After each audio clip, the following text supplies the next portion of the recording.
Oh, we got numbers. Hello, everybody. Welcome to ClevelandMoto podcast number 505. Let them up, boys. Yeah. Oh, yeah. I got something all the way up. Oh, yeah. Oh, yeah. Man, that was a very good team out on that one, boys. I'm very impressed with all of us. I'm done. That's it. I'm out of here. Not gonna break. Not gonna beat that. Oh my God. My Lord. What a day. What a day. What a day. If we sound extra damp here, it's because it's cold and flu season here in Cleveland, Ohio. We've apparently missed all the tornadoes, but we have gotten the gross inches of rain. So we are signing up. One of my customers came in today and said, this last 2 weeks reminds me of the 4 years I lived in England. Oh. And I said, well, there we go. To my immediate left, we have Dan Kroenke. And to his left, Steve Sleepy. And with shit up his nose, Johnny McElfresh. And to his left, Speedy Pete. In the corner, Chris Smith. And behind the bar, Tom Pennington. Yeah. Can we just say how happy we are to have John here after his little thing, especially on the 79th day of March? Yes. Oh, yeah, no kidding. Yeah, it is wet, man. I just had to get the fuck out of the house. I've been since Tuesday, I had the thing done, and I've just been sitting there rotting. Tell the folks what procedure you've had done. Wait. What? Johnny Mac Cam. Oh, the Johnny Mac Cam. So, I've been having, I have problems. Tilt your head back. Show the people at home what you're doing. So Spread your cheeks. I've had sleep apnea problems, nasal problems, whatever. It's, I had deviated septum surgery and turbinate reduction with a DICE, drug-induced sleep endoscopy. On Tuesday. Yeah, they stick a camera down you and they knock you out and they see how your collapse is. I have a lateral collapse with my thing, and so whatever, I might be getting Inspire or something like that. Okay, but right now I have 2 pen caps up my nose, right? Because they're splints and they're keeping my septum straight. What was funny was when you raised your nose to the camera, we could actually see some white stuff up inside of it. We could see some architecture in your nose. Oh yeah, it's a treat. Yeah, so if you pick your nose right now, you're gonna die. I can't touch my nose. If I touch the little plastic things like that, it's just tender. That would be. You don't want anybody tickling you. If he sneezes, one of us is going to take a mortal injury. I mean, it's not black and blue, at least. It could be worse. I didn't think I'd be able to breathe out of my nose at all, but I actually can. Yeah, so that was nice. Little holes in there for you. That's not too bad. Inpatient or outpatient? I was out. I mean, in and out. They put me under general anesthesia, and I went in and came out the same day. So that would be outpatient, right? I didn't stay over. You didn't stay overnight. Yeah. He doesn't have the funny gown with the back open anymore. No, but I still got it. I mean, why did you have to get all that when they're working on my head? Correct. The rest of my body, they didn't have to do anything to. Didn't have to touch it. Hey, White stuff knows, but not what you think. Scotch mode. Not in a good way. Did they let you keep the grippy socks? They let me keep mine. Oh yeah, I got grippy socks. Yeah. I got a grippy socks for my colonoscopy. I was rather surprised. I was like, "Is there any chance I'm getting out of this bed?" And the doctor's like, "No, there's no chance you're getting out of this bed." I'm like, "Then why are you giving me the grippy socks? You make me feel ambitious." And wouldn't you know it, I had the weirdest. After I guzzle, and I know Chris's wife just went through this. After I guzzled down a gallon of radiator fluid and did my business many times, and then I went in for the colonoscopy, and I got on the table, or I got into the ready room, and I got in the ready room, and I was like, "Oh fuck, I'm not going to make it." Yeah.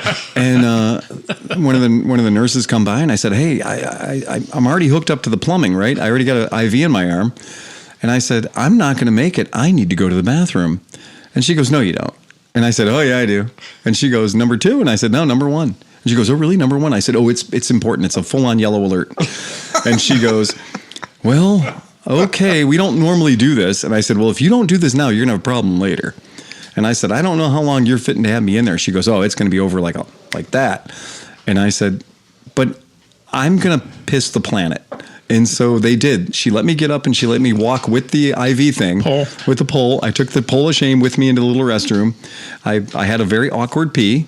And then the problem too is you're wearing the gown, right? You're just wearing the gown. Your ass is hanging out, and that's fine. It's the ready room, and you're on deck with all the other players. And so I go in and I'm like, but when you pee, unless you pull that thing and stretch it and wring it out, there's always going to be a couple of drops after the game. And I even do like the push-up method. I do the Pilates, perineum push. I do all that stuff. And so I play the game, and I'm like, okay, good. All right, good job, well done. And then I could feel those, like, the last 5 drops show up, and I'm like, God damn it. Like, nobody wants to look like they're pissed their gown, right? So I would do the walk of shame back into the room. Like, okay, go back in, lay back down on the thing. And wouldn't you know, I didn't even have 1 second to get my dignity together. They were standing by like a NASCAR pit crew. Like, when that guy comes out of that pisser, he's going in. Yeah. So we were talking about my colonoscopy with the one nurse, and she's like, they have to set a timer. They have to be up in you for 7 minutes. What? Legally, they have to be in you. They have to run because they would just run the camera up and run it out, and you'd be out of there in 2 minutes. But they legally have to stay. They have to go all the way up in there and come all the way out, and it has to take at least 7 minutes. I got 15 polyps removed. Tanuki. So 15? we got Tanuki-san. Yay! Ladies and gentlemen. Tanuki-san is up. We have to drink. Yeah, I got 15 polyps removed. Right. So there was You're an overachiever. Well, there's a good reason they went up there, right? Yeah. So I think I got my 7 minutes worth. Jesus. Yeah, I got the e-ticket. Yeah, but it still was over in a flash, like in and out, like nothing. Yeah. The second you lay down, okay, this is going to burn just a little tiny bit. Okay, cool. Now count backwards from.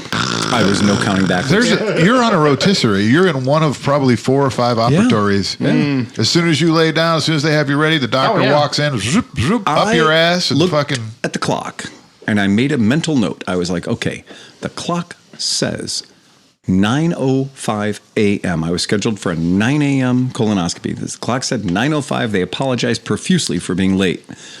9:05. And I remembered that, and I went in, and I came back, and there's Merritt standing there.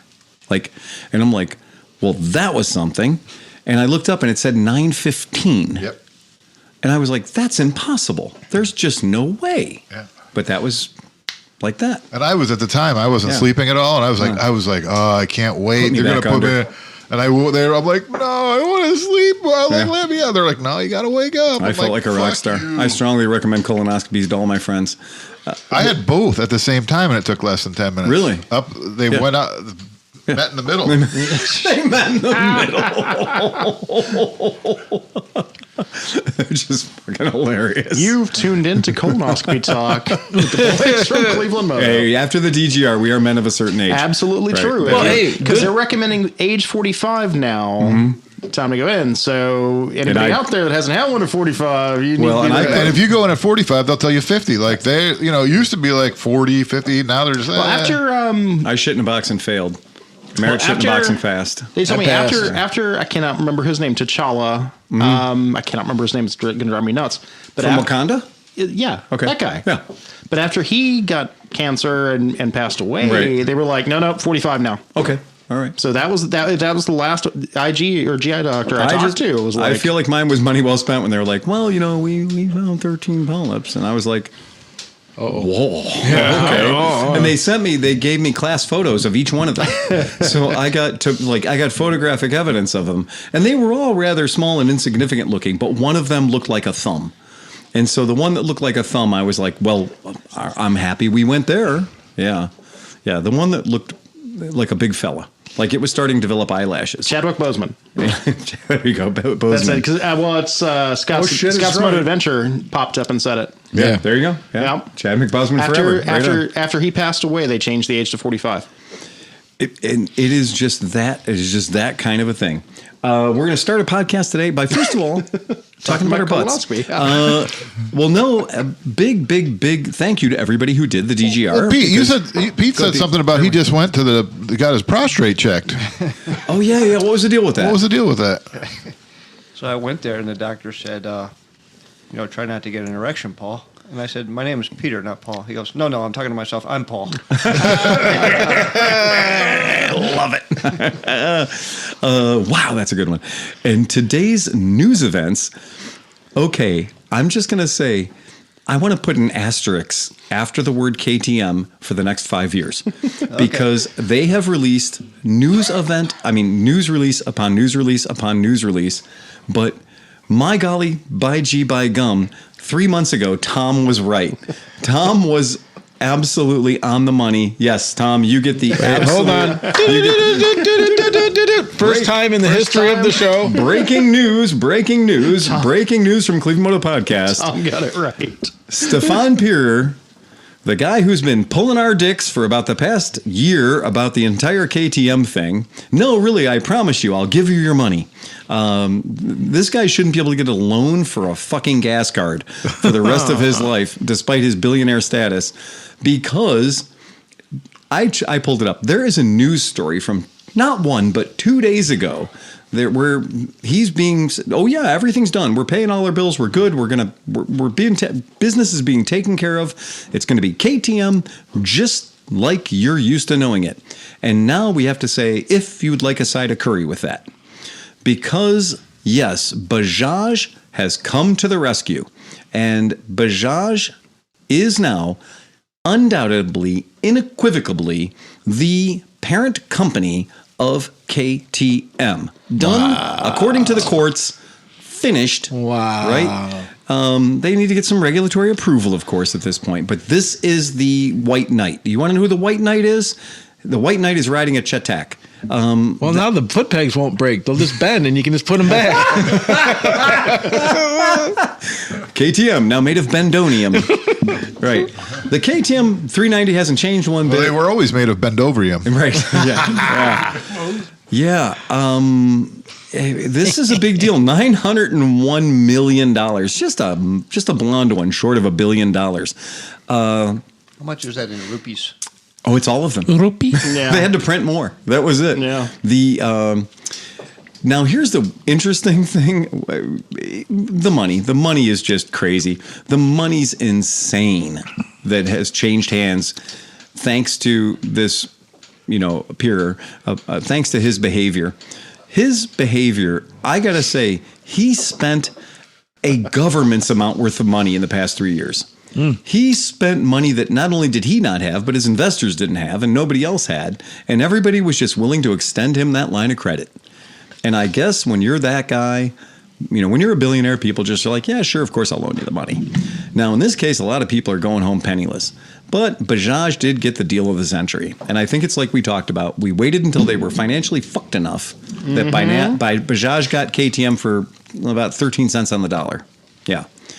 Stefan Pierer will step down from the executive board of Pierer Mobility in June. Tough to step down from something when your name's on the door, right? Mm-hmm. He's still walking away with his parachute intact. He'll be fine. Yeah, I think he's going to suffer for this. Right. And what is funny was, he named that. He named his own replacement, who was a guy who was a president of the company, and so even that guy's down. He's gone now too. So he's out. The current CEO, that's Gottfried Neumeister, right? So the Bajaj company is doing a really good job, and they're going to get the reins of this thing. Quite impressed, absolutely quite impressed. In case you don't know how this is going to cycle out to people who own and ride motorcycles, in your brain, you probably think of KTM as a company that makes very high capacity, high powered, amazing, ridiculous, punches way above their weight motorcycles. And that's the way we thought of KTM for a long time. When the first Duke came out, we were like, who would put that much motor on a super motard? That is bonkers. People are going to die. And really what it's going to come down to now is it's going to be a whole metric shit ton of small 400cc bikes and then a few of the 1200s and bigger. And I think that's going to be the flavor that Bajaj puts on it, because that's what Bajaj makes their money selling. Bajaj has put itself in the position in the motorcycle segment, and we talked about this a few podcasts ago about, so you think 100,000 motorcycles is a lot of motorcycles. Well, that's a day for Bajaj. Like, that is very low production for them. So now that Bajaj has full control over KTM, don't be surprised if you see a hell of a lot of 150 to 500cc offerings from KTM in every sort of flavor. Well, they're already building the Smart Pilot and Bit Pilot for Husqvarna, and how about two Triumphs? Pretty sure. Well, and two Triumphs, right? But I'm pretty sure Husqvarna is still under KTM, right? How about an Aprilia? Oh, yeah. How about a Moto Guzzi? Yeah. Right. Those are all Bajaj. Yeah. Not the big Moto Guzzi's, not the big Aprilias, the little ones, the little 457s. But that's the thing is now they have a brand of their own. It's not just we're building it for somebody else. Exactly. Now Right. they have KTM as, okay, KTM is now KTM Bajaj. Yeah. Do they also get Husqvarna in the deal? Why I not? assume. Because it's not like Husqvarna has two pennies to rub together. Yeah, that's the point. And they heroically sold off Husqvarna and they heroically sold off MV Agusta.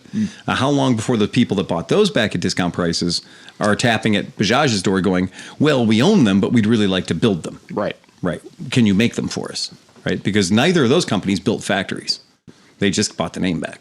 Right. So there weren't any places to build them. It's not like they got the name back from KTM at fire sale pricing. Was there tooling and stuff So like that? yeah, because so MV Agusta was at the AIM show showing you all the stuff that you could buy. Yeah. So what are they doing? Well, like news at 11, I guess. Yeah. Right. Yeah. Right. We'll find out soon enough. Right. So when Well, KTM first, we're going to sell all the bikes that we've already built, Right. that are already Correct. built, and then we'll worry about it from there. You know, it might end up in a Moto Morini situation with MV Agusta is what I kind of see is Yeah, I think so. Song or somebody like that buying it. Yeah, you're right. But Husqvarna has nothing. There's no traction at all there. It's not the kind of thing that there's enough quantity Yeah. or enough volume being sold per year to even worry about. But it is something. It's a hell of a thing when you think about the irony of that is we tease and tease and tease about how India has bought back its sovereignty from being a part of the crown, right? And carrying the mantle of being like, oh, well, Britain owns us. England owns us. We are part of the United Kingdom and we are in servitude to them, to now, oh, would you like a Jaguar? Well, you have to buy it from us. They own England. Well, and would you like a Triumph? Well, we do those too. Would you like a Royal Enfield? Oh yeah, we've been doing that forever. Right? Now, if they could just buy BSA and Norton. Well, there you go. Yeah. Right. Okay. Right. Could they buy like Tetley Tea Company? Right. What are quintessential British things that the Marmite? Yes. They are now Indian bulldogs. Right. Every time you paint a picture of a British bulldog, you have to have a Indian copyright slogan behind it. Yeah. So I also wonder if they're going to do a push because, like we get used to terms like KTM Bajaj. Yeah. Right. So we get used to those kind of terms. And I wonder if Bajaj is going to make the point of being like, oh, it's Bajaj KTM. Like they're going to force people. Hey, they own it. It's up to them. That's the thing, right? Well, because we all got mad a couple of years ago when the son took over Bajaj and he said, no more scooters. That's right. And everybody went, are you crazy? Because in Indian culture, I know this because I have two of them out in the garage. The Cheetah was what you gave people for weddings. You got a Cheetah as your wedding gift. And it always struck me as weird until I talked to somebody like, no, that's really the thing. It is. And then the son took over and he was like, we're only building motorcycles from here on. Now, there were 125s, it's the Quasar and stuff like that. But he quit building Cheetahs. And that's like saying, well, we're not going to build Ford anymore. It would be like Coca-Cola saying we're not going to make that cola drink anymore. Yeah. It's going to be done. We're now only going to make iced tea or whatever. Yeah. Chakatum. And so for now it's kind of They add the cha. From cha. remember their scooter. So then you just add the KTM, so it's Chakatum. So I think like forcing all the media outlets to say Bajaj KTM. Yeah, that's probably just because not too many people know it, but we made sure to give you the information. If you count KTMs, it won't take you that long. Yeah. If you count Bajaj's, you're going to be here a while, right? So LML that built Stella's, they're still around? Oh no, it's gone. That's long gone. They raised the factory down. It's it's new housing at this point. Yeah, that's absolutely right. They did 4-strokes for a little while, and then they're done. Yeah, I think that entire company was drawing its last gasps in 2014, 15, 16, and they were really. There are a lot of news stories, and we might even talked about on the podcast 1,000 years ago about how the workers that were building the Stellas for the United States market they had strike. They'd refused to go into work, and the police showed up at their door and said, "Get out of bed, get your clothes on. You're going to work." And that's what they did. And so the bikes were built under protest for the last little while, and that's why we were seeing some insane shit. Like we would take a brand new vehicle out of the crate and there would be just crazy shit in there. Like somebody's lunch would be stuffed in the glove box. Like there was trash. People were filling the bikes up with trash out of protest. They were building the bikes under protest. This also explains the we were Bajaj seeing a lot of weird automatic, shit. which was basically trash anyway. Well, I think that, Nobody's building a shifty scooter anymore. I don't know. I don't think Can't so. buy a shifter. Yeah, I don't think so. What about the Italia jets? Those are not. No. I mean, well, okay. When you get up to something like what is the Italjet 750 or 500 or something, that is a motorcycle engine. Yeah, those are going to be shifties because they're motorcycles. Okay. They're just motorcycles with slightly smaller tires. The smaller Italjets are going to be the SYM HD 200 motors and Piaggio 300 motors. So those will be automatic. They'll be what they are. But there's a point in that Italjet family tree where you get to the point where it's just a fucking mutant motorcycle at that point. And they're going to be shifties. So a scooter with a clutch is a thing of the past. I think so. I do think that is a gonzo thing. It's really weird. Greg O'Hanna has a good question. Is BSA Mahindra? Oh, I don't even know. Jesus Christ. How do you tell the score player? The players without the scorecard. He's absolutely correct. Is it? And BSA is owned by I did not know Mahindra? you could buy a new BSA Gold Star. Yeah. But it's owned by Mahindra. Yeah, it's Mahindra. So, Yeah. ta-da. Yeah, I wasn't sure what that was, and I wasn't sure without looking if BSA was a brand engineering of a Chinese company. And I also want people to not forget that this whole thing about Bajaj buying KTM comes less than a week after the news hit Europe that KTM was no longer going to be selling CF Moto in Europe. Let's look at what a BSA. You can buy a brand new BSA. Yeah. Yeah? Yeah. In England, not here. You know, because I'd like to change the subject from anything to except KTM or Harley Davidson. Anytime I get a chance. Or colonoscopies. No, colonoscopies are fine. We can talk about that for another hour. Exactly. That'd be the shit. What a shitty Back podcast. to Triumph and Gucci. Yes, exactly. So I'll try to pull up a nice picture for us at around 54.99 pounds sterling. Wow. Let me see here. Are you hooked in? I'm going to read you the quote. Oh. You can go ahead and throw it. Are you hooked in? Yeah, I am. I don't got anything. Oh, that's weird. Let me go ahead and let me unhook us and rehook us. Yeah, it's fully hooked in now. All right. Breaking news. Okay, this is direct from their website. I love I love copy like this. For us, the new BSA Gold Star is not just a motorcycle, but an emotion. And we pursued the journey of bringing BSA back with utmost passion. Now, based on his name being Ashish Singh Joshi, I might have wanted to impart a certain accent on that, but I'm glad I didn't. So there it is. It's gorgeous. It is. It is beautiful. That's not a bad looking That bike is at all. a gorgeous looking motorcycle. It looks like a BSA Gold Star. It is fucking brilliant. That is insignia red, and I got to see it in Dawn. Oh, Dawn Silver's so good. Oh, wait, there's more? Good. Oh, okay. Oh, look hold at that thing. Oh, The wow. Silver Sheen Legacy Edition. Oh, she is pretty. Oh, that's a pretty bike.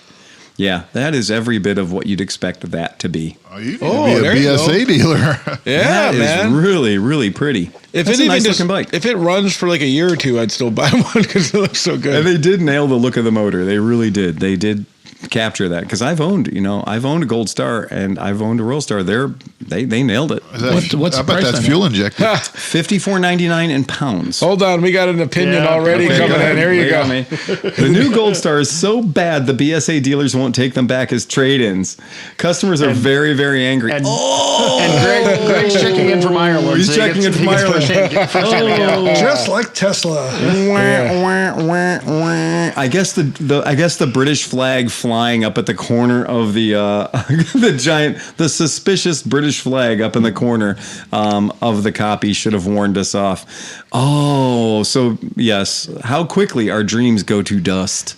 It looks good. We will take your advice. It does I mean, look, if you're looking for a mantelpiece motorcycle, maybe something to put in the old bar or but something. eventually I would like to ride it. That could sit in And- the corner of a coffee shop somewhere. That Yeah. would sit quite nicely in the corner of a coffee shop. Yeah. So, but I'm probably going to buy a 1970 Triumph TR6 on Monday. Oh, no. So we'll see whether or not. We'll see how strong the economy is on Monday, right? I predict this economy will be sagging on Monday, right? But Time to order some Whitworth tools. It is no shit. That's exactly right. Thank you so much for reminding me of that, Dan. Because you've still got your old Triumph, right? And what year is yours?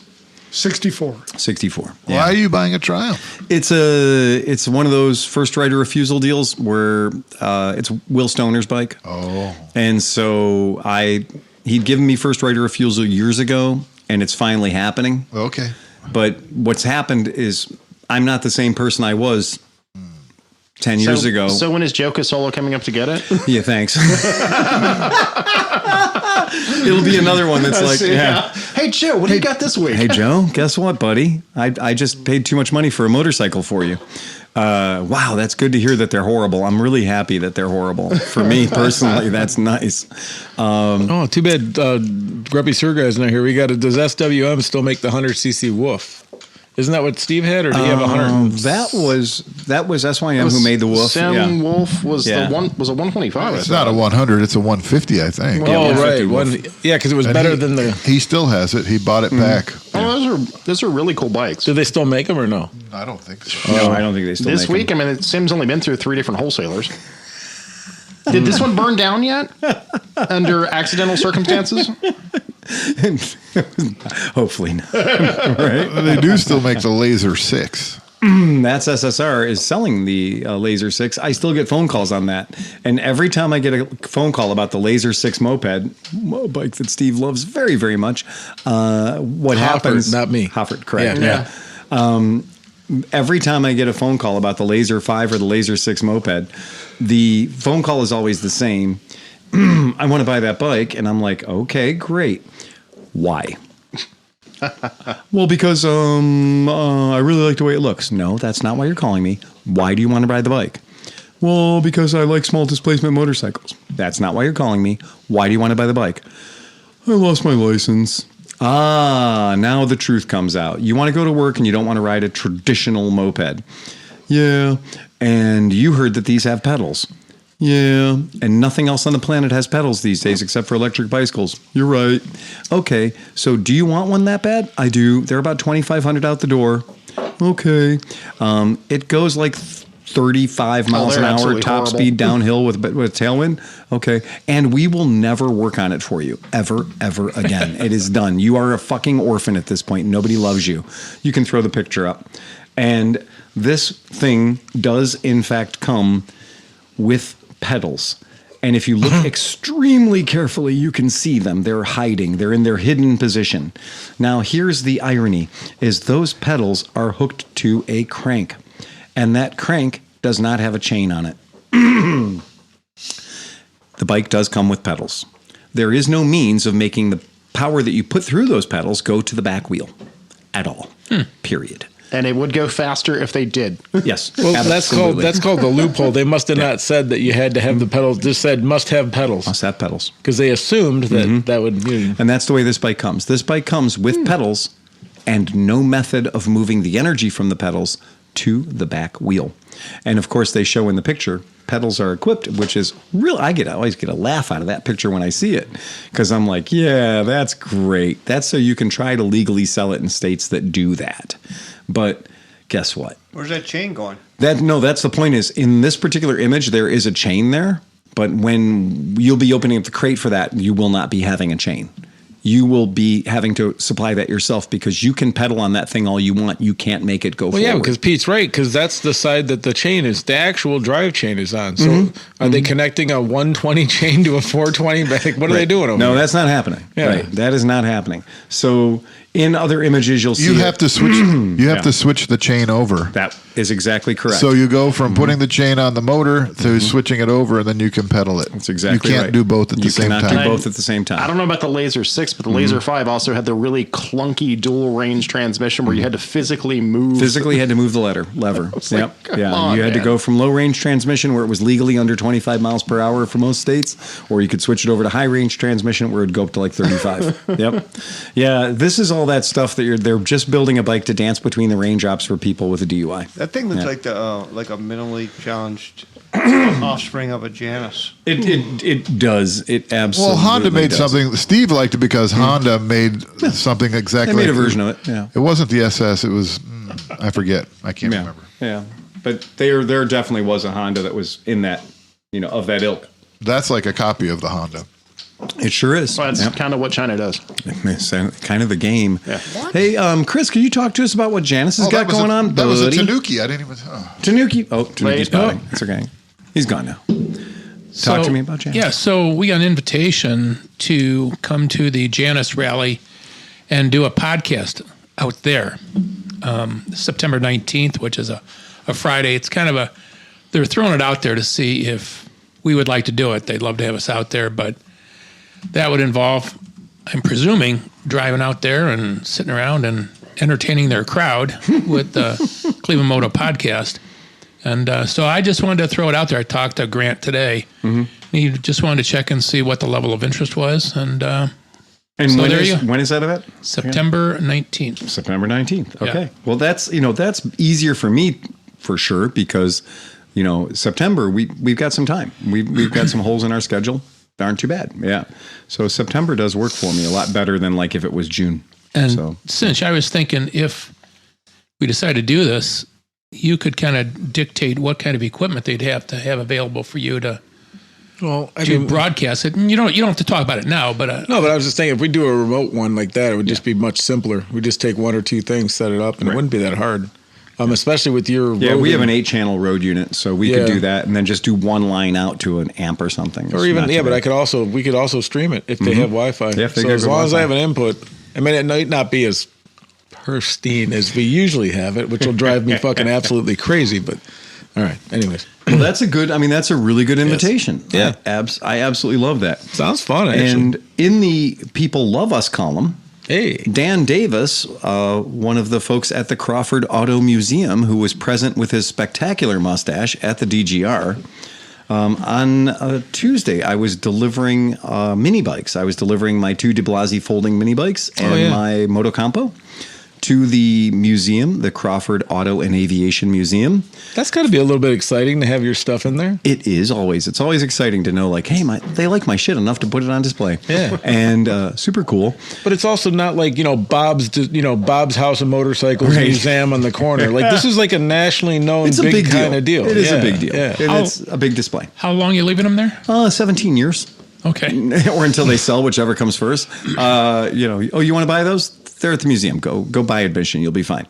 But they're there as long as they want to have them. I'm cool with that. I think it's great. I like helping that museum. They do a lot of cool shit. But because that is their mini bike display, they're doing a whole mini bike thing. Did you say the Motocampo is going there too? The Motocampo is there. It's already there. Yeah, it's already there. It's being stolen as we speak. The deal is, last month their big thing, or last quarter their big thing was all the Mustangs, right? So they had all the Mustangs there. That was cool. Years and years and years of different Mustangs. Well, they're doing the mini bikes. So they're going to have a big mini bike display, which is kind of funny. Big mini bike display. Big fun on little bikes. Big fun on little bikes, exactly. And they've got a lot of cool mini bikes there, by the way. However, Dan Davis extended his personal invitation to those of us at the table if we want to record at Crawford Auto and Aviation. And he said they've got so much Wi-Fi there that we'll have no problem going live. That'll be fantastic. I'm 100% into that. Doesn't that sound great? Yeah, that sounds cool. It's like equivalent to like when the Cleveland Orchestra plays like in a museum or something. Same thing. Same thing. Exactly. Well, they're going to have the same people showing up. Right. The orchestra crowd is going to show up to see us dumb shits do a podcast. Yeah, it's going to be fun. Oh, man. You know what we should do? We should like flyer the area, but make it with like NPR stuff and just make a different name for the podcast. Witness NPR's own The Wild Bunch. Fucking ClevelandMoto podcast leaves everything to the imagination, right? It does. You could advertise us as being like socially responsible for change in our society. Yeah, right? Whatever. But dude, the crowd, oh my God, that would be so interesting. We're environmental. They have to be good. They're at a museum. Yes. Oh, absolutely. Oh, pourquoi? Right, exactly. Well, hey, we'll have to rent tuxedos. Oh, no, tuxedo t-shirts. One of those tuxedo t-shirts. Already have the jacket. Seems like a good opportunity for tuxedo t-shirts. That on the front is a tuxedo t-shirt and the back says ClevelandMoto, class at the Crawford. Yes. Or classes up the Crawford, God. right? I think it's going to be a really good time. So we just got to figure out when we want to do it, but we have to do it while the display is running. Yeah. Because it's a mini bike thing. Yeah. Oh, man. And I mean, he knows who we are. He knows what we do. So, sponsored by Clamscape. Oh, bringing it back. That's Moto Smith Garage throwing down a big one. This will be one of those one podcasts where Greg is like clawing at the door waiting to get. Come on. By the way, yeah, if that's one of those ones, if we don't have Greg there, he will die. but guys, this is my thing. This is my Dude, thing. he is 10 creating. of those bikes are mine. He is creating some cool ass mini bikes, absolutely. man. I don't think he anybody's- deserves the name that he has, man. 100%. Anybody's full-time done job. better. I know. It's amazing. If you're going to do it, become a full-time professional mini bike I don't guy. think anybody's done it as well. That's just what it comes down to. That is a real thing, and it seems super fun and super cool. Yeah. So that's great. That's awesome. And we might be able to get shit faced in the bottom of the Crawford again. Because Tom and I last time, Oh, yeah. we were like, wait, open bar? Lit like a firecracker. Okay, Moto Go's not so bad at all. Let me tell you. And John will fall asleep at the museum. Yes, sir. John Straw Dog. All right. That is so true. Oh my goodness. So, a safety note for folks. You may be aware that on planet Earth, there are these devices called hitch carriers. And hitch carriers are a way that you can put your motorcycle sideways on the back of your vehicle, right? And, in some way, shape, or form, they all kind of go into the hitch on the back of your vehicle that's already there. Now, this is where I have to remind folks that there are rules, and the rules are there for your protection. And why are the rules so fucking important? Well, because we had somebody show up at our shop, who's going to remain nameless, who showed up with his Subaru Forester, which I checked, and a Subaru Forester does identify as a sport utility vehicle or a crossover, right? We can agree to that. Subaru Forester, sport utility vehicle. I'd go with CUV, not SUV. Crossover. Yeah. Right, crossover. We can all agree, crossover. And on the back of that vehicle, Jesus Christ and Subaru himself put a hitch, 2x2, 2 inches by 2 inches, a device on the back, what for holding things. A receptacle on the back, what for holding stuff. And that was optimistic. And why was that optimistic? Well, it was optimistic because it turns out that box on the back, it doesn't really hold what you would hope it could hold. That box on the back, which is the industry standard 2 inches by 2 inches in size, is not, will not, and has never been a class 3 hitch. Now, in our world, we have hitches that are like a 1.5 by 1.5, the smaller ones that are class 2 hitches or class 1 hitches. And kind of by the small shape of the hole, you know that you're not supposed to put anything heavy in there, right? I had one of those on a Honda Element years ago, that kind of thing. But I promise you that at the back of this particular vehicle, from Subaru, from the manufacturers at Subaru, they did put a 2 inch by 2 inch square back there. And our customer decided that since there was a square on the back of his vehicle that was 2 inches by 2 inches, that into that square he could place one of the commercially available motorcycle hitch carriers. And he didn't buy a VH55 VersaHaul, which is what we strongly recommend at the shop. They're made in America. They will hold the planet, and they won't bend even if you hit them with cars. What he did was he got a Black Widow, which is, $285. So spent about half as much money. And in spending half as much money, he did get a device that was probably half as much quality. But it did, in fact, his bike did go on it. And his bike is not a 125-pound bike. His bike is not a 225-pound bike. His bike is a 350cc maxi scooter, right? And it probably tips the scales at around 460 pounds. Now, he had this on the back of his Subaru Forester. And I've included a picture of said Subaru Forester if somebody would like to see it. Now, you may notice on the back of this Subaru Forester that hitch hauler is not going in the line of his frame. Okay? His automobile frame is a little lower at the front and a little higher at the back. Consistent with most vehicles that aren't from South Carolina, right? So his hitch hauler is actually pointing down at the ground. And when the bike was on the hitch hauler, those little strap holders that are at the back were actually an inch off the concrete. When he pulled into my driveway, it made very loud noises. We got the bike off there just as quickly as we could. The device that he put his bike onto, that hitch hauler is rated for 500 pounds. Why shouldn't it be? It's designed to go in a Class 3 hitch. And a Class 3 hitch is designed, according to the Class 3, to be 500 pounds of tongue weight. So any Class 3 hitch can carry 500 pounds of tongue weight. If your vehicle has a Class 3 hitch on the back of it, it can carry 500 pounds of tongue weight. But if you have a 2-inch by 2-inch box, which is the dimensions of a Class 3 hitch, you may not be able to carry 500 pounds of tongue weight. See where I'm going here? Mm-hmm. Pretty obvious, pretty easy. How many tongues are in 500 pounds? Well, let's talk for a second, if we would, about the fine folks at Subaru. Because it turns out that the Subaru Forester and that 2-inch square they have on the back of it is in fact not a Class 3. It is also not in fact a Class 2. It is also not in fact a Class 1. Ooh.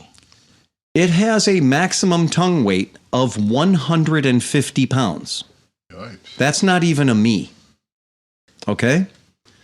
150 pounds. Is that in the manual? It is in the manual. So Dan, I cannot. So that thing's basically I cannot just stand on the bumper of your car anymore. It's just screwed to the plastic bumper cover. No, mine is Class 3. You can pay more and get an actual Class 3 distribution hitch that will be mounted to 4 different points under your chassis of your vehicle. Those points are there. They're under a fucking element too. Oh yeah. Right?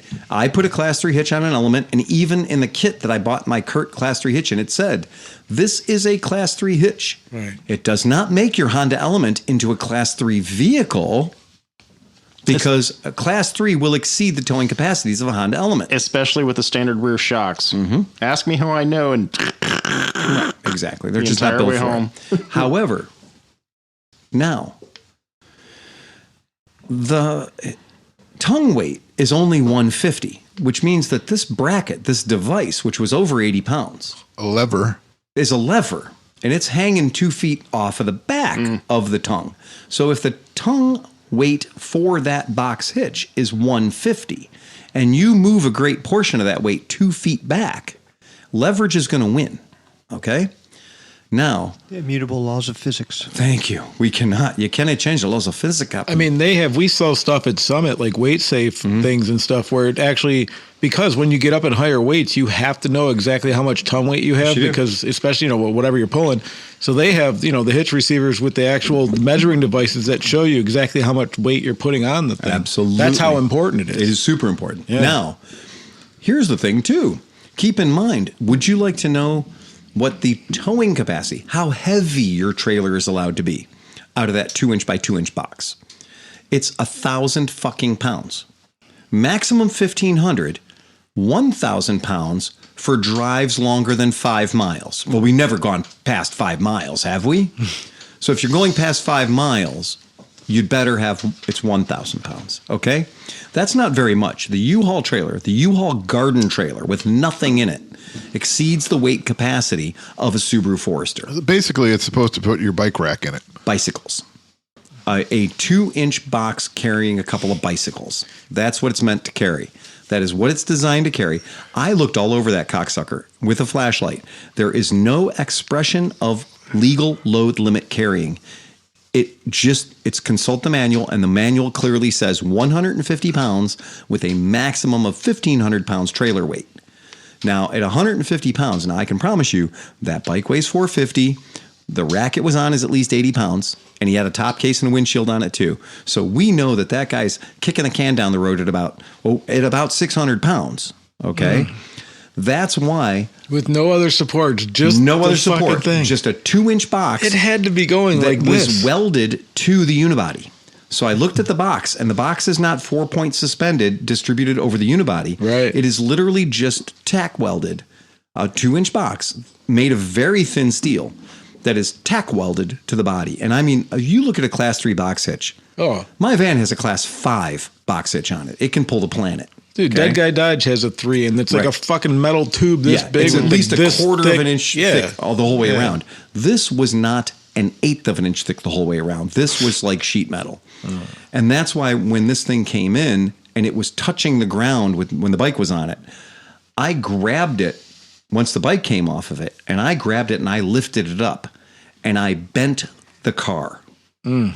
Everything that was hooked to, that 2-inch box, when I lifted that up so he could back out of my driveway without, doing the world's dumbest pole vault, I lifted that up and I bent the metal 4 inches. So I bent the end of that hitch hauler that was out in where I grabbed it. I lifted that up 4 fucking inches. So that's like about a half inch, like. Yeah, because you're way out there. I'm way out there. That's But that talks about the plasticity of the metal. He literally directed them to the U-Haul down the street to get a trailer hitch put on. I did. So he could get home. Right. I did, because I was like, dude, you can't do anything with this. You should get this off the back of your vehicle right now, because even under its own weight, it's sagging. Yeah. Just under the weight of the hitch hauler. Did he believe you? Like, was he cool about it? Or? He was embarrassed. Well, that's better than being upset. Okay, good. I believe he got the message. If you buy a car and it's got a 2-inch box in the back of it, the first thing you're going to do is, that's a trailer hitch. That guy doesn't realize the solid you did for him. Because if you didn't give a shit and he rolled away with that, it fell on the, oh my God. Unless you have a document to the contrary, assume that the 2-inch object on the back of your vehicle is for decorative purposes only. Okay? Maybe you can put your bumper dumper on there. Maybe you can put, like John says, a rack with a couple of bicycles on it. It's literally designed to hold 150 pounds. Honestly, if you put a bumper dumper on it, I can't shit off of it. It's true. Because I'm 50 pounds in excess. I'd break the back of your car off. Exactly. So long and short of it is they showed up with a fucking 600-pound load on something that Subaru says is 150 pounds. And where did he come from? Oh, like East Side. More than 5 miles. More than 5. Thank you. More than 5. More than 5 miles. So please, please, please, if you're driving an SUV, if you're driving a crossover, I've seen this more times than I can count. If your vehicle says Jeep on the side, go to the back. I promise you that's not a Class 3. I promise you. It looks Class 3. It's got all the burly indications of being Class 3. It might even have the word Rubicon stamped on it. It may not actually be a Class 3. It may have a lower trailer rating. So unless you're paying for, and Subaru, I went to their website just to make sure we weren't wrong. In Subaru's thing, they specifically say on their website, if you're not certain, contact your dealership with your VIN. Subaru does offer Class 3 hitches for some of their vehicles as optional accessories. So that is something you should be aware of. They do make a special note that says, like, the Outback Onyx Edition does have a maximum tongue weight of 350 pounds for its tongue weight for that particular vehicle. So that is the highest rating of a stock tongue weight of the Outback family. Yep. So really, really interesting. Something that I was really fucking surprised by. Be careful out there, because you don't want your shit falling off. And in case you're wondering, there's a lot of pictures on the internet of shit falling off. So it's not where you want to be, man. Somebody get beeping going on. All right. So that's a thing that exists. Anybody want to hear some news or some feedback? We haven't had feedback in a good long while. All the hate mail. Well, it's not so much hate mail. We get all kinds of mail, but there will be. I promise there's going to be some hate mail, right? Because you wouldn't be happy if I didn't give you some hate mail, right? Yeah, more hate mail. All the hate mail. Yeah. The big thing that we had. Whoops, Jesus Christ. AI is trying to take over. All right, let's go fucking around. Yeah. All right. Well, someone's all grown up now. All right, so here we are. Hey, AI, write us a script. Yeah. Sourpuss. In the style of ClevelandMoto Fucking podcast. blind me over here with your cock light. All right, you guys ready? Prince Albert DeCan. Are you trying to find it down there? Yes. All right, I'm going to read it. Hey, I just wanted to share my thoughts on the ride today compared to previous years. This is from the DGR. I feel like the ride has gotten dangerously fast. I started attending in 21, and the rides used to be nice, calm, and parade-like. But this year was absolutely terrifying speeds throughout. In 21 and 22, I know the riders meeting stressed to have the slower vehicles up front to keep a safe pace for everyone, but this year. I'm sorry, for everyone. I'm going to try to fix the grammar as I go. But this year especially, there were several points where the group was doing 70 plus miles an hour in 25-mile-per-hour stretches and darting through tight corners too wide without giving people much room. We are honestly super lucky that the oldest guy was the only one to bin it, as far as I know. But there were way too many close calls for my comfort. I would like to continue attending, but things need to get reeled in some for me to feel completely comfortable next year. I'm down for fast rides when I'm prepared and geared for them, but today with everyone wearing the bare minimum for gear, it was absolutely terrifying. Okay, I did respond to his letter, his email, right? And I'm going to respond the same way that I responded to him. I'm like, let you guys know. I basically told him to fuck his hat. No, I didn't. Come on. He must have been in that front third then. Well, I was going to say. So here's what I have to tell you. When you're riding in group rides, there's a couple of different ways to do it. One of the ways to do it is to acknowledge that the group is going to be split up by traffic devices, etc. And if you're going to acknowledge that the group is going to be split up by traffic devices, etc., then you will have at several points during the ride co-captains that will be there every 80 bikes or so, or every 30 bikes or so. So if the ride gets split up, if there's a red light that can't be avoided, and the group gets split up, you stop for the light, and the ride co-captains know exactly where everybody's going. So there is no threat of getting lost. There's no threat of being scared because you have a guy with an orange vest there to make sure that you get to your intended destination. Okay. We don't do that because when we do the DGR, our getting going point is very fucking obvious. And our destination point is equally as fucking obvious. So that if you get stopped by a red light, you will end up at your destination point. Because our destination points have historically been really fucking obvious. And we do stress in our invocation, in our riders meeting, that we are not forcing anyone to block traffic. If you want to block traffic, we applaud you. Thank you. You're a hero.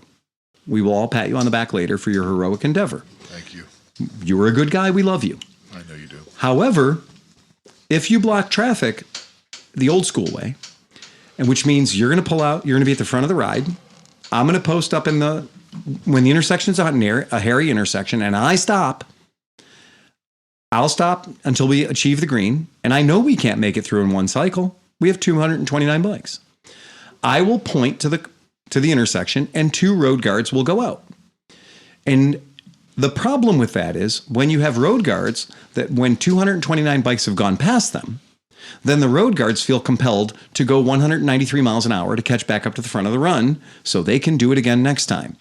And having 2 high-speed vehicles running up and down the left sides is a recipe for disaster when everyone else is going 35. A 70-mile-per-hour closing speed collision is really nasty, and I've been on many rides where that's happened. Because we're all riding, we're having a good time, and Johnny Thunders is coming up the inside lane on the double yellow, or he's worse, he's on the berm, and he's coming up, and you decide this is the moment where you're going to give the guy next to you a little bit of room, and now you're right where Johnny Thunders needs to be, but he's got a Buick coming at him in the other lane. Somebody's got to give, something's got to yield, and that's always fucking terrible. We don't do that anymore. And in fact, in my message, when we're talking about this, I always say, if you block and you end up at the back of the pack, do not try to fight your way forward again. People at the front who are next in line can volunteer to cover the next intersection. We don't want to have this overlapping fields of fire with guys running all the way up to the front again, putting everybody at risk. That's bad. That's terrible. So we give it that method of saying, if you block, you're just going to be at the back of the pack. And then for the next bad intersection, I'll appoint 2 more road guards, and either they'll do it or somebody else will fill the vacancy. That's fine. I'll remember that for next year. And it works out just fine. It usually works out great when we do that. The route we chose, we only had 4 places where we actually had to stop for red lights. 4 spots that I felt were dangerous enough that we couldn't run right through them. Well, and I was behind the guys when they went down. Yeah. And it had nothing to do with anybody going. That was like the slowest moving part of the whole thing. I don't think he's making that assessment. Okay. But here, I'm going to get to the next part. Yeah. So the next part that happens is ye old grand accordion. So ye old grand accordion means if the guy at the front of the pack is going exactly the speed limit, which is my job to do that, my job is to go exactly the speed limit. Because if I'm going slower than the speed limit, then we will in fact have what he was describing as a parade, which means walking pace. And nobody wants that. Because if you're going to get 229 people through an intersection at 6 miles per hour, it is going to be a problem. You're going to get the attention of law enforcement because you are truly obstructing traffic in their city. And they don't like that. So it's better to just get your ass through that shit and be a problem that only exists in their township for 30 or 40 seconds. Good. The accordion is what happens when the guys at the front are maintaining a steady speed. They're getting up to their 35 miles an hour and they're holding it. However, the problem is in the back, we've got maybe people aren't paying as attention as they should be. And if they are stopping for lights, what's happening is even when there's a road guard present, sometimes people stop because they don't have the gumption or they're not confident enough or what have you. When those people that are back there don't see the road guard and just do what they're supposed to do, which is maintain 35 miles an hour, they slow down to 10. Well, if you slow down to 10 because you're not confident about your ability to cross that intersection with the road guard, you've created a large gap. And everyone behind you has had to slow down for 10. So the front of the parade is moving along at 35 miles an hour. The back of the parade is now doing ye old accordion. And that means they might be going from 5 miles an hour to 60 miles an hour, right? 5 miles an hour, 60 miles an hour, 5 miles an hour, 60 miles an hour.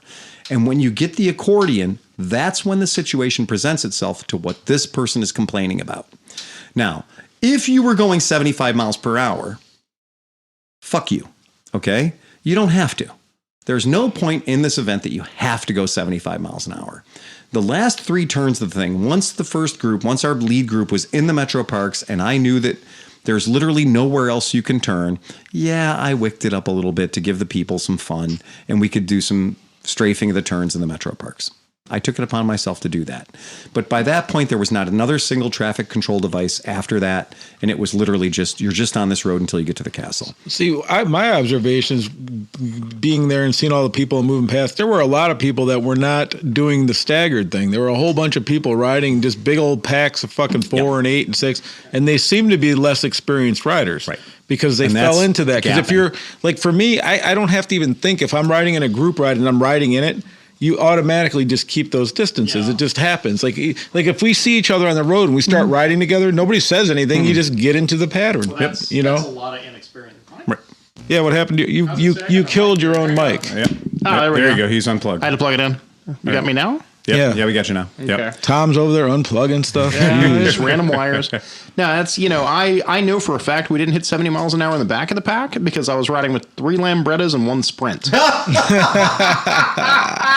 you were on mosquito control. Well, I always stay towards the back in case anybody breaks down because I'm the one dumbass that will walk up to you and go, okay, this can be fixed now or we're getting the truck. I still smell the 2-stroke from the tunnel from all those bikes and going that was through 3. there. That was 4 technically. I always stay towards the back 10%. Like I'm always within the back 10 bikes. Tom and I have been on scooter rallies where there have been 252 strokes. Absolutely. Why don't I bring mine that takes twice as much 2-stroke oil in the gas? Yeah. So if we were to if people were doing 70, they were doing it way up ahead of us because we weren't. Yeah. And even in my fast group, even in the front of the thing, once we wicked it up, once we were in the park and we wicked it up, we only wicked it up for a mile or 2 miles, right? That Sprint couldn't hit 70 out of the back of a truck. No, we know that. And that's why I only wicked it up to give people that were at the front because there were some people crawling up my tailpipe. Yeah. And I was like, okay, well, let's play.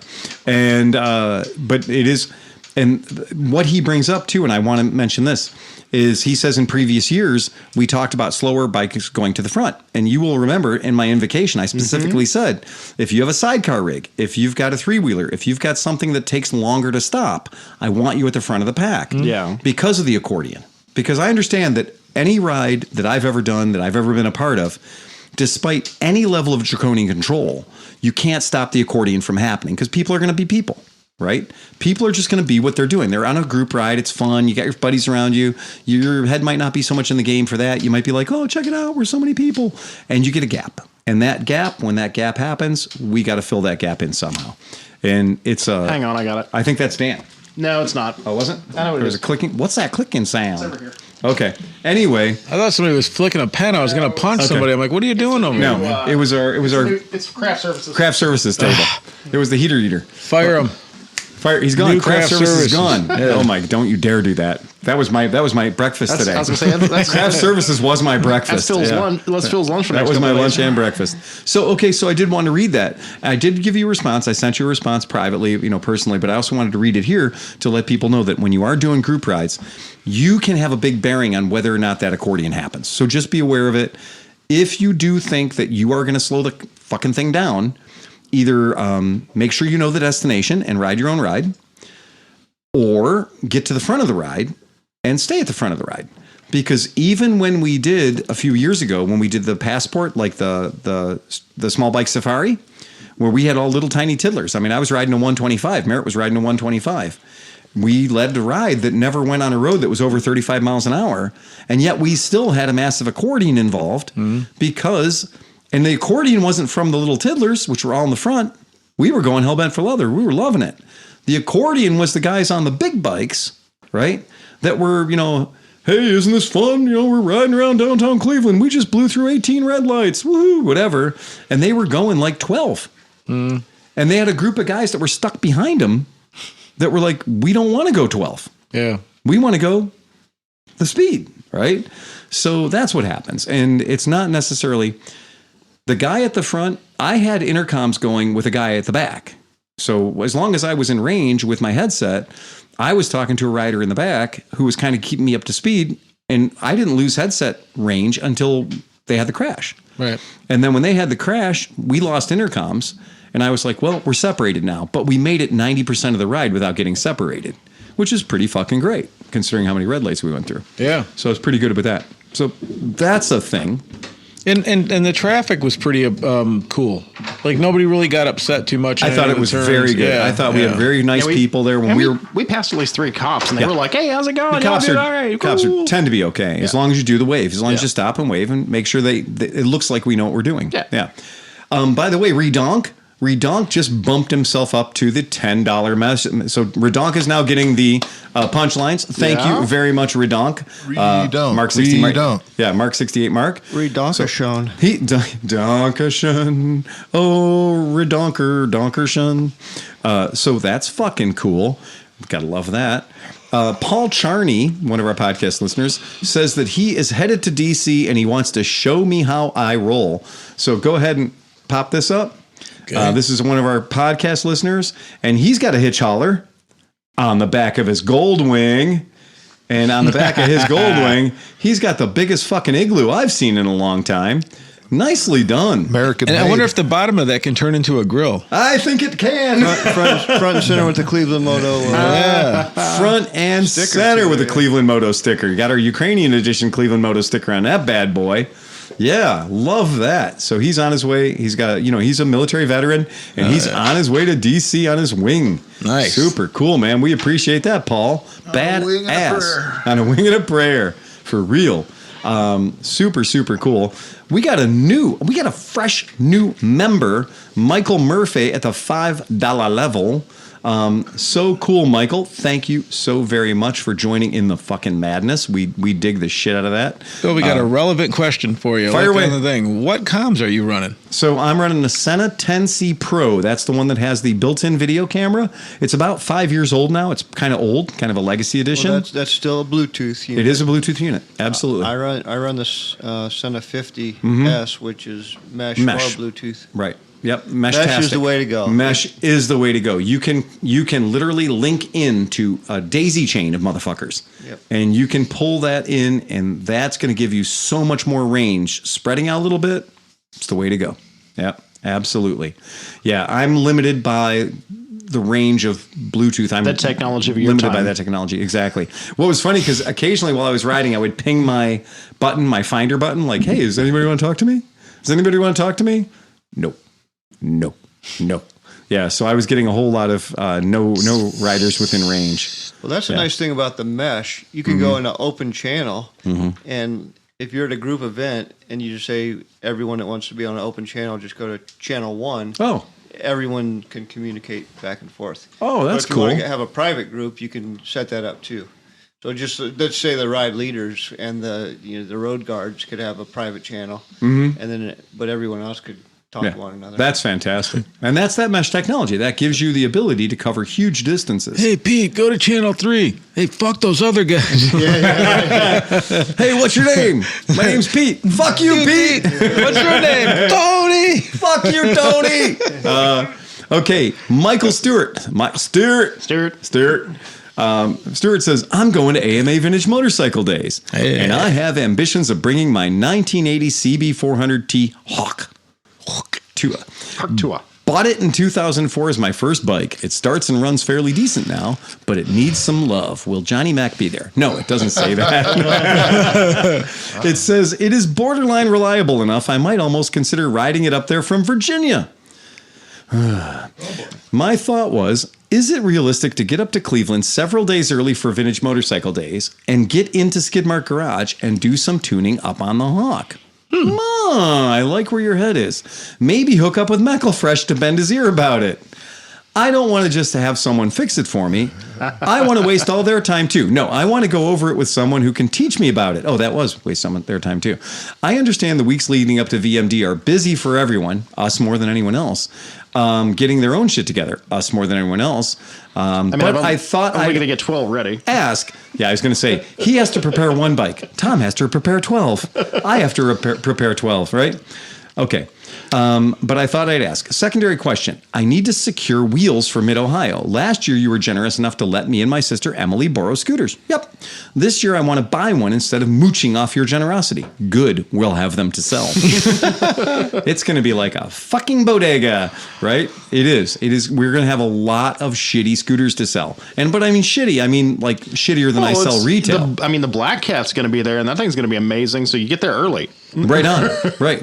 No shit. Not get joking. There early. Get there early. We're going to bring some ringers down there. We're going to have some cool bikes for people to buy.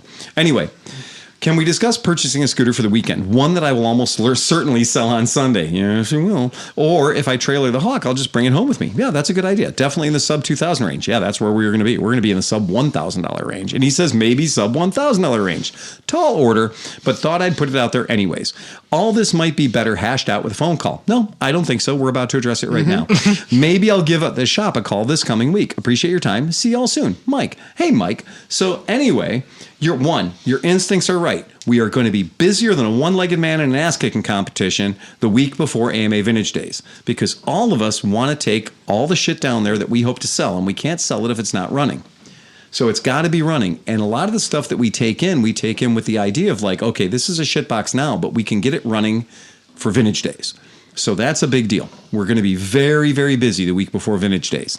Now, Skidmark, bet your ass, they do have a membership program, but I'm going to just go on a long shot and say that if you contact Brian or contact Skidmark, you may not have to buy an entire month's membership to get a little fucking bench time. Skidmark is wonderful that way. I love them for it. They're awesome. A fat guy on a little bike says, yes, speaking my language, cheap, shitty scooters. I will see you guys there. We got you covered. We got you covered. Yeah, we're going to be ready. Nobody needs to walk at Vintage Days. So Michael Stewart, your instincts, your letter is absolutely on the money. You are picking up what we're laying down. I'll just comment on that too. You're probably more likely to get me to help you fix your bike at AMA Vintage Days than at Skidmark because I don't get down there very often, but I will be there, and I often do try to help people with their bikes. And also, if you make it, it's easy. So if John's sitting in a chair and you wheel the bike in front of him with like a nice cold drink and a fan, shit happens sometimes. And personal challenge accepted. And Phil basically says if I can't fix it in 15 minutes on the carpet, I'm not allowed to touch it anymore. That's exactly right. Yeah. Why? Because there's so much, right? Yeah. And that's that whole deal is like, I don't want Tom doing motor rebuilds at AMA Vintage Days when there is a nonstop stream of things that just need 20 minutes, you know? And that's exactly right. Meyer also edited his membership from $10 to $20. Nice. My God, get out of here. That's crazy. Another $20, you get the Pornhub account. That's nuts. That's nuts. I put a new foot video up this. I'm glad to meet your friend. Jim Howard was one of the guys that came out to our Moto Guzzi demo. We had a lot of fun. The Moto Guzzi demo was super cool. He goes, you were right. It was the Royal Enfield ride. His buddy did that ride up in the mountains in the Himalayas. Nice. Royal Enfields and everything else. And they did there's a whole review for it. There's a whole thing.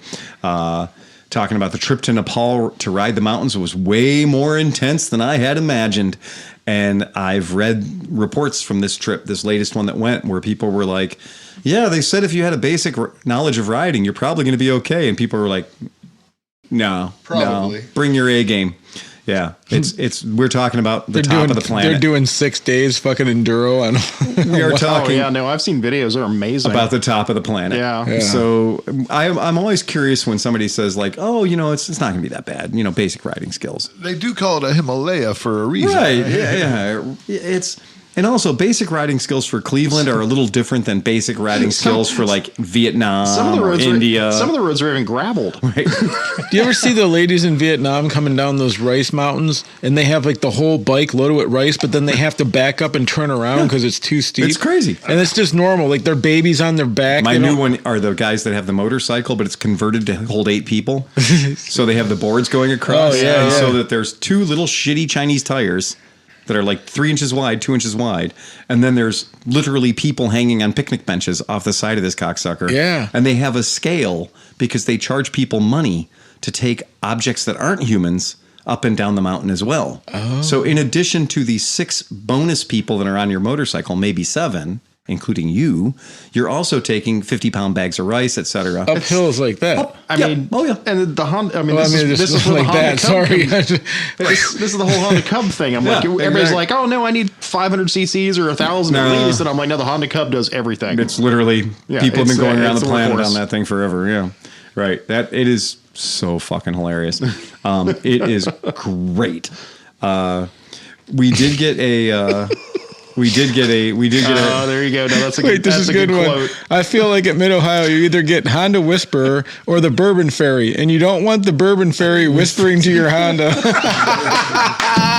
That's a good quote. Once John changes channels, Moto it's pretty. Smith's Garage. Yes. Once John changes channels, it is a violent change.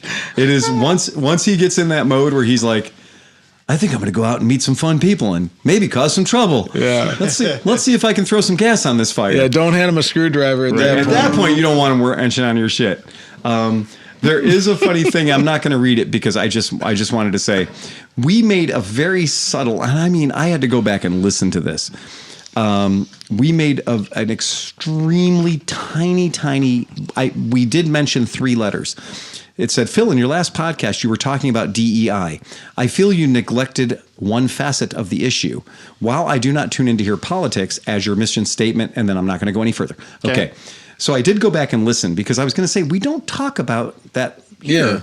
And what I had mentioned was that people were shooting their Harley Davidsons with machine guns because they felt that Harley Davidson had become too DEI. Oh, okay. So that was my statement. Right, but we didn't, But he saw fit to write a 2-pager.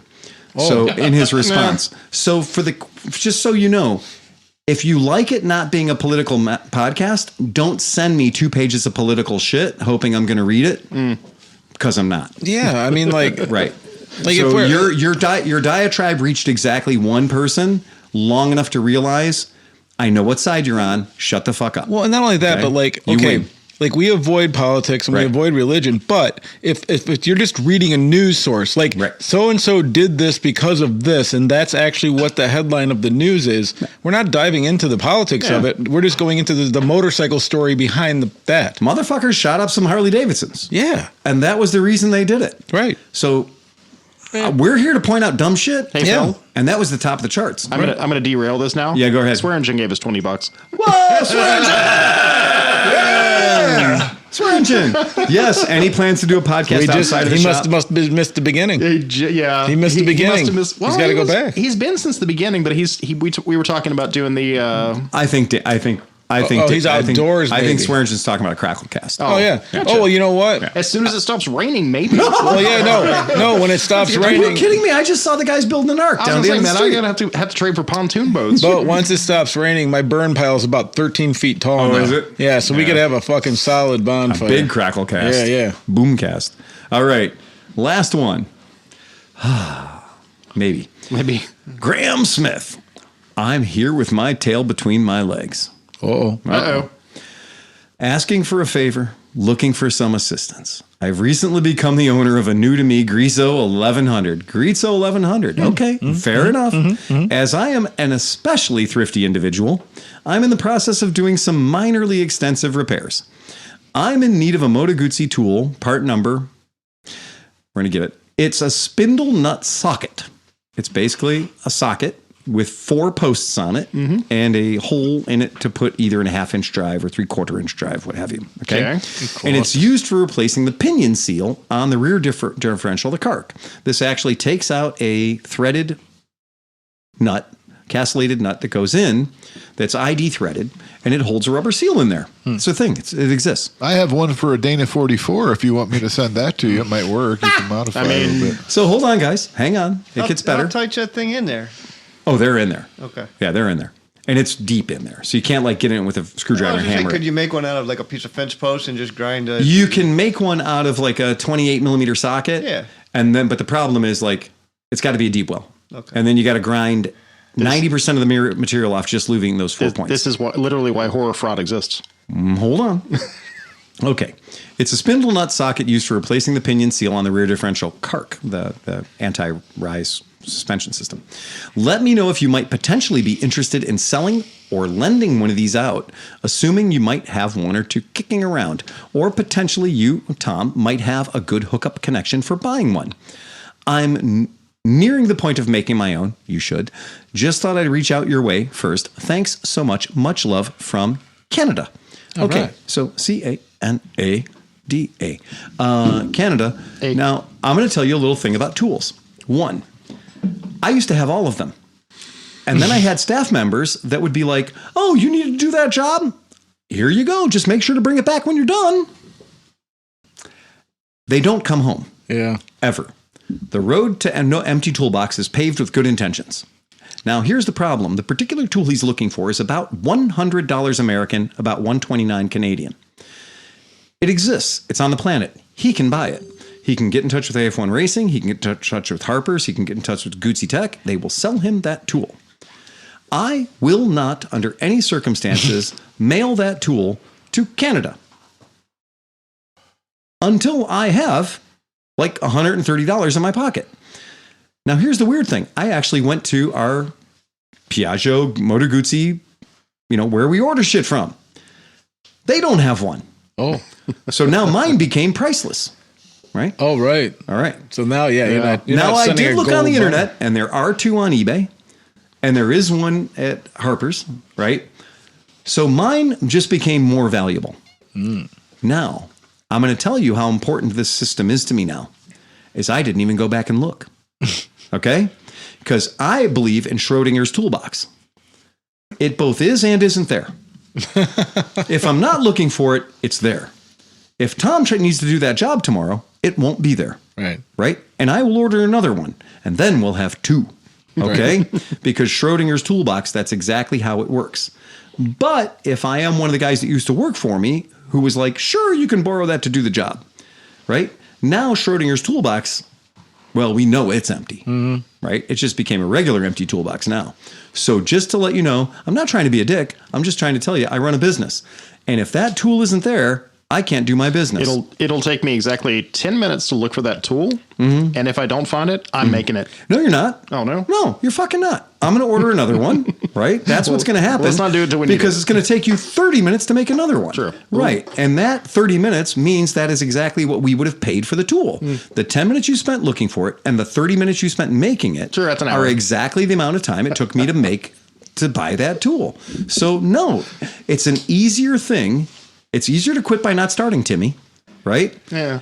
It's easier to not put yourself in that position. So don't lend your tools out unless you're willing to not own them anymore. Oh, absolutely. Fat Guy in a Little Bike says, thanks for the hours of great motorcycle shop talk and shit talking. I'll see you guys at VMD. I'll bring some ice. Bring ice. God, yes. God. This guy knows. Bring ice. He Bring knows ice. the rules, man. Bring ice. Well, that's Bring ice or fireworks. the house rules. That's good.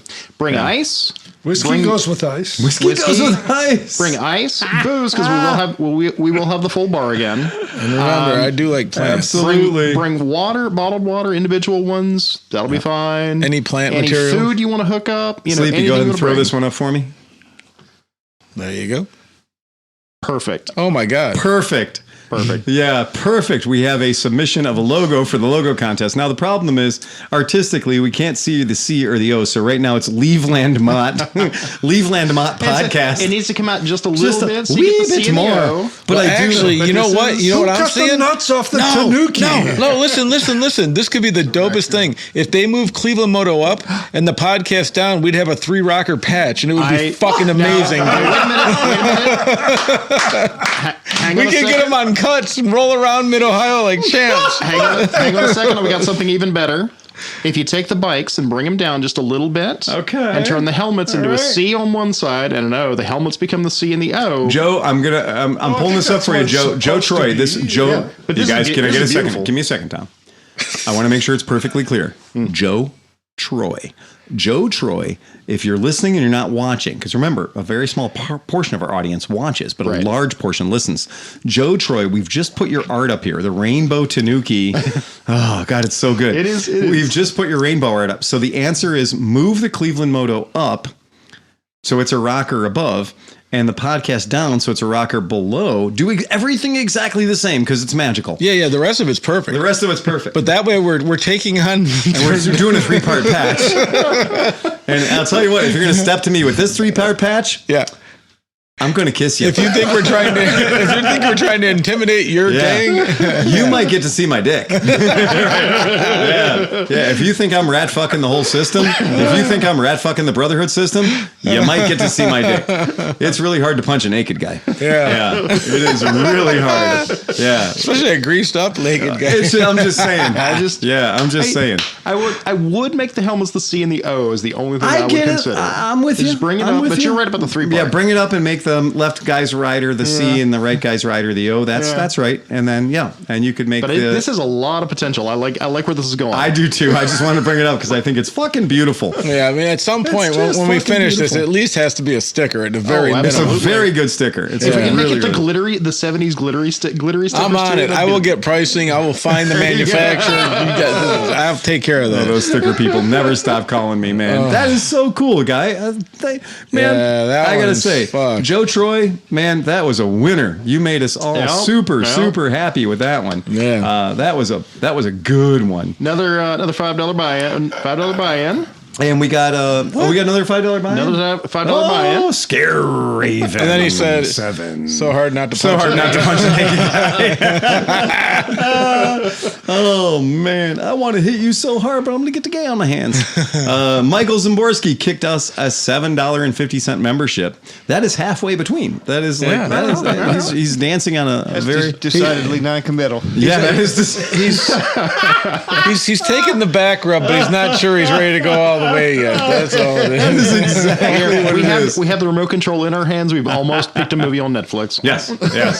Yeah. So in a response to that, we did just get Josh chimed in. I want to say thank you. Thank you for the entertainment, the education, and for speaking up. You dropped the Guns and Bikes video, and you took heat for it, because we did. Sleepy and I, we made a Guns and Bikes video, sort of an answer to that whole nonsense thing. He says, you know what's funny? It wasn't really political, though. It was more or less like, why are you fucking these Harleys on? Well, again. Yeah. So Josh says, you spoke out against the anti-DEI craze and hating people for simply being different. You have a business to watch out for. However, you also have a platform to speak from with the podcast.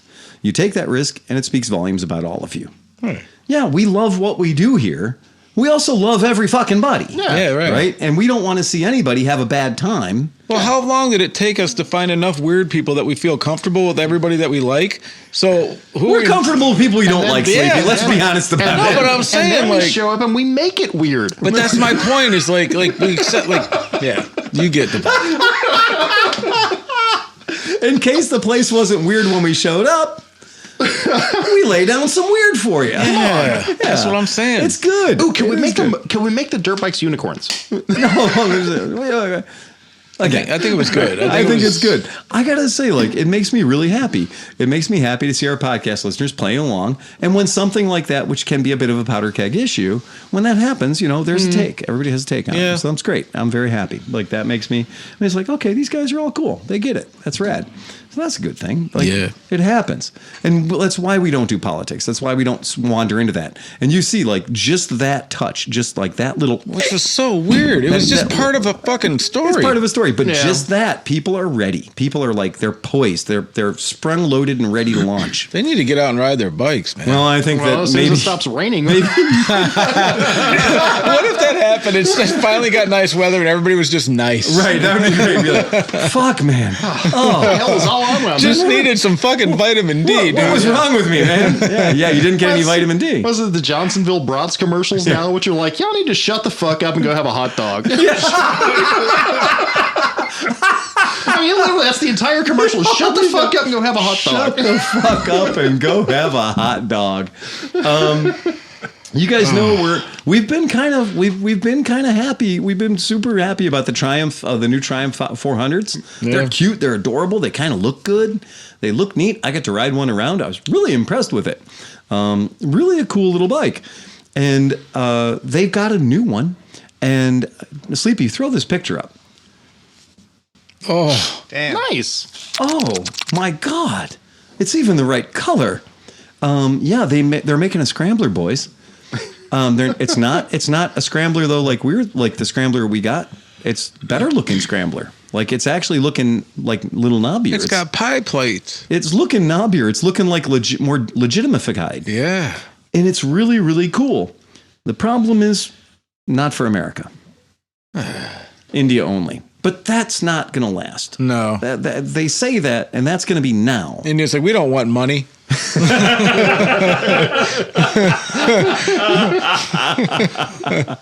Do you know who would like this? Our friends in America. Yeah. Yeah. They got a weird habit. They got a weird problem with things that are yellow and have knobby tires. I got evidence one in my showroom right now. Right. My Ewan McGregor bike is a good example of that. Mm-hmm. This is a cool looking bike. You know, this is one of those ones where I'm like, yeah, that's hitting, dude. I like it. That was a 400, right? It is a 400. Yeah, okay. There you go. Yeah, it's a 400. Yeah, it's a 400cc bike. And that's pretty cool. So it's built, same idea as the Speed 400 and the Scrambler 400X. Yay. The downside is they're calling this the XC. So cross country. Right, cross country. 19-inch up front, 17-inch in the back. All right, cool. You know, hey, it doesn't have to be the world's greatest off-road bike. 400cc like that. No, they built a dirt bike for that. Well, that's going to be direct competition with the Himalaya then. Correct. Kind of. That's what I'm thinking. Yeah. That's what I'm thinking. Because I'm sure they're going to have racks and shit that you can strap on this thing and make it all kinds of fun. Pull this one up? Yeah. Yeah. I mean, look at that thing. It's got a subframe. What's not to love? Yeah, that's a good looking bike. That's a cool looking bike. That's the regular one. That looks like a TW200 with skinnier wheels. Well, this one here is that's the regular. That's the one that's out there right now, the Scrambler. Okay. And then this is this cross country. The cross country, cross I like country's that better. got well, oh my God, yeah, Sleepy. I mean, Let's look see at the that thing. pipe side. Was it the same? Yeah, where's the pipe? There's got to be a pipe side. Nobody ever likes to show a picture of the pipe side, which is fucking lame. Yeah, look at that. They're purposely non-piping it.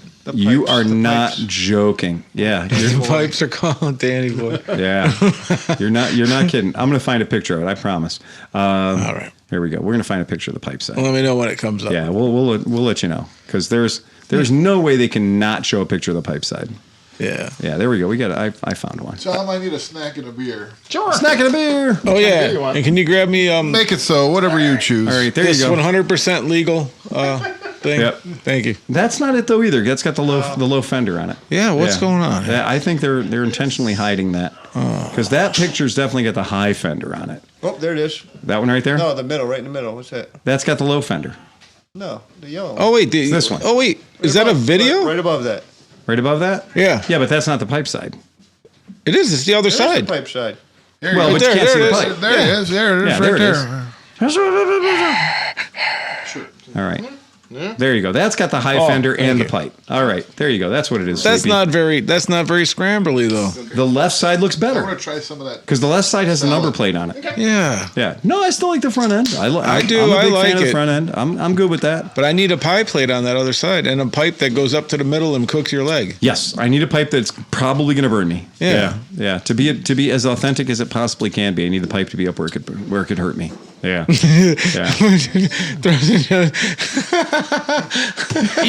Easy, Cinch. Easy now. Honestly, I think Thrust and Justin said this before. If you want to see the pipe, you have to buy it a couple of drinks first. I think Fair enough. I think that might be a Thrust and Justin greatest hits. But it is true. I did check, and the pictures of it on the port side do have the pipe plate, and the pictures on the starboard side do not have the pipe plate. So that's sad. That's the level of asymmetry we're going to have to get used to around here. I mean, it's still a beautiful bike. It is still a great bike, and for being a 400cc class, it's going to be cheap as chips. I'm a fan. Yep. Yeah, I'm cool with that. And they did it in Gulf livery, so that's nice. So yeah, good stuff, guys. I approve. I'm super excited about it. It's nice to be excited about little fun bikes, right? Because that's cool. That's good shit. The DAX. Yes, we love the DAX. DAX. Even your DAX is awesome. DAX. You got a sweet DAX. It turns out the timer went off, ding, and it's been exactly long enough for somebody to make a custom kit for the Honda DAX. Oh shit! I need this now. I am just fucking just chuffed. I'm just pleased as punch that this thing exists. I'm super, super happy. It is all that I wanted, and it will be mine. It is a kit that they're offering that's going to make your new DAX look like an old DAX. So the problem is it hasn't come to fruition yet. We are all still living in the ether of the future of vaporware. But this, if you want to throw this up, the video on the bottom, we're probably going to demonetize for that. I don't have to turn that's that off. all right. It's fine. Right. Go ahead and you can just flip the picture of the screen I've got up there. That's the goal, right? That's what everybody wants, right? I mean, let's be honest. That is a real Honda Mini Trail 7. That's what my memory is. Right. That's what we're remembering. Mm-hmm. And the closer you get to that, I think the happier everyone's going to be. It's going to be it's going to be a challenge. It's not going to be as easy as the Monkey Bike. The Monkey Bike was a good platform where people could build onto that so easily. But I think that the DAX has got that center frame section. Although it's 30% bigger or 40% bigger than the original was on the Mini Trail, I got to say, when you look at this bike and you look at the DAX, they're not so far off that a couple of items wouldn't be enough to just push it over the edge. So is that what they do? Well, first of all, wraps and decals are your friend. Wraps and decals are absolutely your friend. Having that Spectrum stripe on the side is going to be the answer. That's going to be the deal. And for me, as a potential buyer, setting a bike up like this, I've got one now, and I do want to spend the money. Congratulations, Honda. You did it. You kicked me right. You kicked me in the balls long enough with, Groms and trails, and I've dumped, my Honda Trail had every Farkle on it. My Super Cub had every Farkle on it, and I've got an unfarkled DAX. Well, this tyranny can't stand. I got to fix that. We got to do something about that. So now the trick is going to be, how far can we go with a Honda DAX customization? Can we go with Honda? What? Let's all Farkle our DAXs. Let's Farkle. Talk about getting demonetized. Yes, yeah, absolutely. And I'm going to make a shout, because when I saw this video of this guy who takes a real Honda Trail 70 and just customizes the piss out of it. Like, he really does a great job of making it faster. It's got a 140cc motor in it. He does a lot of things to take that stock bike, or what is ultimately a Chinese copy of his stock bike, and make it into the 140cc bike that Honda should have built, right? Mm-hmm. Or the logical extension of what that bike could be.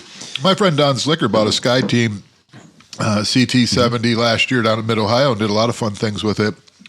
And upgraded it. We just swapped out the rear swing arm with a better one, painted some things, put stickers on it. It looks like a real nice bike. Plus, he's got a 125 with a 4-speed and electric start. Yeah, and that's exactly the kind of stuff I'm talking about. The making of the current model, the new model Honda DAX, into something fucking fantastic. And I'm really hoping that somebody comes up with something pretty darn quick, because... Well, are you trying to take it more to the classic, or you want to go like apeshit custom? Well, that's the problem. Is it appears to me as a lot of guys are going apeshit custom. Yeah, like go on WeBike. Right. There's dudes that have like the seats are gone and the seat sinks into the top of the DAX and shit. It's insane already. Yep. And if you pull up the image I got right now, that this is a DAX that is done like the most off-roady that you can do with the current stuff. They're doing the high fenders, which a lot of companies are offering the high fenders. They're doing luggage bars, bag carriers on the back, so you can put 3 bags on the back of the thing.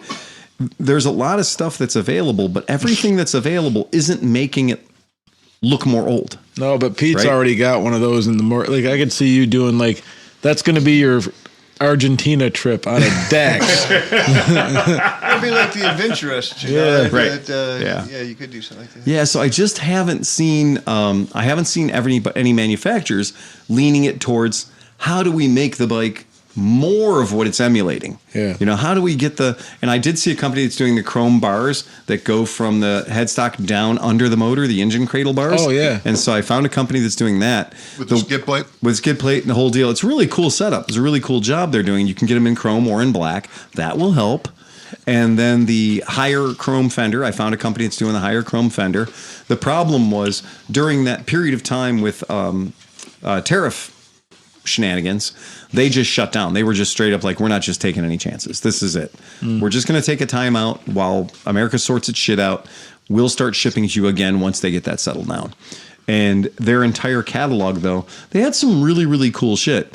But I think that not a lot of the stuff that was in there was really aiming too much at the vintage, sort of the replicating of that real Honda Trail 70. Right. And that's a thing that I think would be really fun. I think that would be super cool. Have you seen the body kits they have for like Chris's bike, the Monkey, that make it look like a mini Africa Twin? Mini Africa Twin or Bosazoku bikes. I mean, they're going all kinds of cool directions with this stuff. And, I think, you hang around long enough, the art's going to come out for these 125 platform Hondas. Tanuki. Drag. Yeah, and I think kind of that's the goal. So, because I've had 7 or 8 people come into the shop this week that were like, oh, yeah. They're talking to me about every bike in the world. And then I have the DAX in there and they see the DAX and it just stops them. They just stop. They're just like, they were here to look at Moto Guzzi's. And now it's just like, stop. We got to talk about the DAX.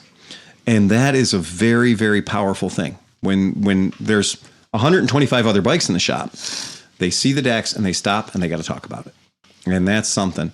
Wow. Not a lot of bikes have that kind of power to be able to do that. Really, really interesting. Really cool. But what I'm seeing is not going retro. What I'm seeing is going off-roady, more performance, like that kind of thing. Look, man, it's 125 cc. It likes going 52 miles an hour, maxed out. You're not going to scare a whole lot more HP out of that bike. Let's lean into making it look more like the Trail 70 that it was based on. I mean, especially with those smaller bikes compared to even other engines, like when you start to try to push the horsepower out, your reliability is dropping immensely. I think you're right. I think it's going to go way down. And looking for examples, I've stumbled across the Daxter. The Daxter? K-Speed Daxter. No. Oh, is it a replica? No. It's a Dax. It's a custom Dax. Okay. All right. DAXSTER from a company called K-Speed. Okay. All right. K-Speed. And they make a lot of stuff for a lot of other bikes too, but this is the one that popped up. Oh, this is the Japan. Yeah, these guys. It's ridiculous. Yeah, these guys are cool. $11,500 hairs. $11,500. I mean, come on, man. That's crazy. But the pipe, it's cool. Don't get me wrong. It's got the full tuned length pipe where it goes back and doubles back around. It's insane. Yeah, because you don't want to give up your back pressure. No. On these bikes and small 4-strokes, I know when we say tune length, you're like, oh, that's a 2-stroke thing. No, on 4-strokes, if you give up your back pressure, when you put that extraordinarily loud pipe on your TNT 135, oh, it was terrible. You gave up all your back pressure. Yep. Did the bike go faster? No. It was a hell of a lot louder. It was louder. Didn't really do much anything. In fact, I think on launch, in first and second, it slowed it down. It did. Because absolutely. you're giving up your back pressure. Yep. Your back pressure. You're giving up part of that If formula. anybody wants to try it, I still have the steady garage pipe in my garage. It'll flow like a son of a bitch, Yeah. but it's not going to make your life faster. Nope. Yeah, it's going to be, if anything, it's going to be a little weaker off the thump, off the drop. Sounds like you're going faster. It sounds, that fucking thing sounded awful. That was so noisy. Tell me, I rode it on the Lake Erie Loop for half the ride. Fat guy in Durbrick says, and the monkeys made from some live action anime movie to have the fairings that look like dustbin Yes! fairings. I just saw that today. It was so cool looking. It says Capsule on the side. I think their name is Capsule Tuning or something like that. Really? Or, It's not just a Akira thing? maybe. It might have been that, but that's the NM4. Yeah, the NM4 Akira bike, the accidental Akira bike. Oh. But that is beautiful. The Daxter's gorgeous. Don't get me yeah. don't get me wrong. But I think that it's- is a totally different flavor. Well, you know what's neat about it is that, compared to like trying to customize a Ducati or customize a car. And they didn't cut the frame. That tail Oh, yeah. section is exactly how it looks. I've taken everything off there. But if you're like a 20-something-year-old person or whatever, like it's still affordable enough that like if you have a decent job, you have a couple bucks, it's like you can put a bunch of fucking money into one of these things, Yeah, I see a lot of weird work happening in the swing arm area. The pipe is special, undoubtedly, right? But the frame, there's not a lot going on there. That's they've fabbed up that rear rack thing. That's cool. There's a lot of stuff. A lot of there. detail, I'll give them that. A lot of detail. It's a really cool looking bike. It really is. The more you look at it, man, I'm not really dogging their price, man, if they did all that work. Tons of work there. Yeah. That's cool. Yeah, I'm cool with it. I'm glad Tom found it. It's cool looking, man. It's a cool looking bike. Yeah, and I love that they went to the retro style handlebars. Yeah. Even if they don't fold up and move and stuff. Dude, you got to look get cool. those for yours. At least that's a good look. That is a big element of what makes a Trail 70 a Trail 70 is those handlebars. You're right. And so having the folding handlebars, having that aesthetic of those folding banana bars, it really is. If you wreck it a couple times, they've been in, so your wrists are Like that. Yeah. Or when you've moved them too many times and they're real sloppy now, so they just jiggle the whole time you're riding them. Yeah, that's cool. I love it. I'm just a huge fan. So well done. That's a K-Speed Daxter. That's pretty badass. I love that shit. So the monkeys, the Hunter Cubs, and now the Dax too, they're really just blank canvases for like fertile imaginations. You can do, absolutely. like Steve said, you could do a lot to them, go in many different directions, and for not a lot of money. Yeah, and that is. Well, this is all transition off, the Ruckus from a couple of years ago into the Grom and now into all the newer, smaller Honda stuff that's coming out. It's just the Japanese have been doing this for 30 years, and now we're catching up. Yeah, absolutely, and that is absolutely true. Because you get guys like Grom Beardo that are just building stuff for these. Yeah. Yeah, and when you see that and you go, okay, check out this market. I'm creative. I can weld. I can do whatever. Yeah. I'm going to make my bike super special and fancy. But then somebody goes, well, if you made one, can you make 100? Right? And it's not getting at a giant scale. It's not getting a giant scale production. But for those people that are involved, you're going to have some cool bikes, man. You're going to have some really cool bikes. Last news story of the day, Ducati DFL. Okay. I've ridden a number of these bikes. We've had them come into the shop. We've done work on them. That's the Italian VMAX, right? It is. We understand what the Ducati DFL is. We get it. We get it. And just like we said recently at the Triumph launch when we were there and they released the new Rocket 3, the Rocket 3 has been in the gym working out. It lost a lot of its bulk. It has gotten lean. It's been swimming. It's been running, right? It is no longer the ridiculous thing that it was. But it also got more power. It got more power. It did get more power. And that ridiculous 2.5 liter motor, and now its motor transportation system, isn't quite as clown car freakish as it used to be. Well, the DFL has, from day one when the DFL came out, I've always said, damn Ducati, like, okay, you wanted to build a cruiser. They instead built what can only be called a hot rod. right? It's not a cruiser. There's no part of it that's a cruiser. It doesn't have, apes on it. It's not a cruiser. It's a hot rod, and it's a really good example of a hot rod. But what it isn't, I've never looked at that bike and said, yeah, that's sexy, right?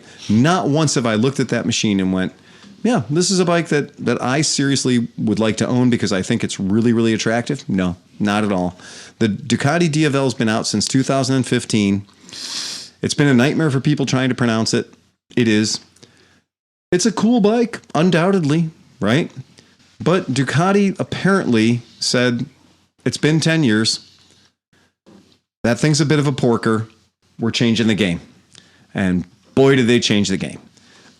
They went fucking bonkers. This thing looks different. Yeah. It looks different. Aside from the 4-barreled revolver sticking out the right side that the exhaust has come out of, which is freaky looking. Do you know what this looks like? Tell me. It looks like the Panigale V4 is in the Transformers movie, and it's in the middle of transforming out of the Panigale V4.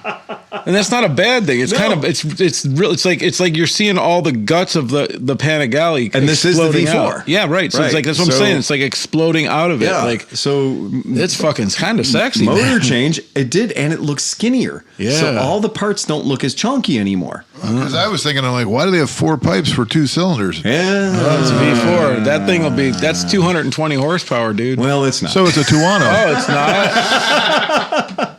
They unhorsepowered it? They did. Oh. So it's $29,000. It is tuned for mid-range. So it did get a little, it's 168 horsepower. I mean, that's enough to make your balls shake. Plenty. Yeah. It's 93 foot-pounds of torque. That's enough for a little ride. But it's funny because I think the torque might be exactly the same as it was when it was a V2. So give or take, right? It's a big old boy, but it's only 500 pounds. Now, they do say wet weight, no fuel, 505. Okay, all right. We'll see about that. So that gas tank can only hold like 7 liters. So okay. Don't put it on the back of your Subaru. Now. Okay. Maintenance service intervals. There are 4 cylinders on this motorcycle, and each of these motorcycle cylinders has 4 valves. And a maintenance service interval of 9,000 miles is going to come upon you rather quickly and expensively. Yeah. Just the parts, I can tell you, are not new. I'm not mad that I didn't have to do that job, man. Holy fuck. So just want to make sure you're fully aware before you sign the papers. This old gal here, this was a 2-cylinder, right? And this one, this is a 4-cylinder. And I got to say, it is fucking dead sexy. It's a beautiful bike. It's just fucking gorgeous. Yeah. Hats off to him. It looks so much better than the old one. I'm not into it, just so you know. I'm not either. It's fine. Nope. It's fine. I'm just not into it. I To me, like it. It's like a CTX, like the Honda CTX. You're saying it's too long and stretched out? It looks like a V-Rod or something. Well, that's the point of it, though. It's supposed to be like a power cruiser or a fucking sport. I still go hot. I still say I can't figure it out, and I'm not into it. See, but if you look at it for what it is, I mean, I don't know if I'd buy one, but if you look at it for what it is, the designer that they have in right now that's doing all the bikes, they got way more sexy. Yeah, they did. They look like the renderings of a few years ago that they wished they could do. They look like artist concepts. Yeah. They do. They're bending plastic. They're bending metal in impossible ways. It doesn't look like an appliance or a Lego, so I'm out. It doesn't look like you can pop your toast in the morning. No boxy is no good. I'm more of a brutalist. No boxy, no bueno. There is what I would like to say about this motorcycle is exactly 2 feet. Yeah, exactly 2 feet behind the front axle. There is an area that I will call the abyss of darkness. Yeah. Where it does look like you dived headlong into the Matrix movie. Like when they're stuck in the Matrix and there's all those like octopods coming at them and shit. Like that's what's going on in that engine room. In the engine room, you cannot tell by looking at it what is where. No, and look behind it. Does it have like a 1x1 muffler? Like what is? I cannot tell. From the back of Honestly, the engine, can't tell. you have like a foot of blackness. Yeah. What could that be? Oh yeah, between what any normal person would consider to be like the countershaft sprocket. Yeah. Between the countershaft sprocket and the back of the tire is about 4 feet long. It's like, I didn't order the one with the extended swing arm. Yeah, you did. That's how they come. That is it. That's how they come. Because the older one had that obnoxious rear tire. Yes, the older one. Does it still have the obnoxious rear tire? I think this does. I think it is. But when you look at the first gen, when you look at like the first DFL, you're looking at this one, you're like, yeah, I understand. My brain understands how that motor works. Well, the pipes point to right. The pipes point to where the power. Yep. the pipes point to where the fire is. Right. That's what's going on. That's where the money goes in. Right. That's exactly right. But on this one, there is no. I mean, you just have no idea. You're just totally fucking confused. It looks like a picture of a little kid that tried to draw a motorcycle, and they didn't know how the details of the motorcycle. Or maybe you drew a motorcycle and you stretched it. No, he just scribbled it in dark, with a black marker. Oh yeah, in the middle. He's like, motor goes here. Yeah, I know, because I'm looking at a better contrasted version of this, and it literally is just an extended swing arm to get the tire out from underneath the rear butt. Okay. Still giving you the option of losing your passenger and having her get sucked into the middle by that giant tire. Yeah, those are funny videos. Which is the thing that happens. I did see somebody on the DGR that had a DFL actually. So, and I was like, wow, you got a passenger on the back of it. They're brave. Yeah. I've ridden a bunch of them, and they are should be a monoposto. I get it. They're fine. They're fine. The tail is most offensive. The tail, yeah, or the lack of tail, right? Yeah. This is an overhead shot. I pulled up an overhead shot if you guys want to check it out.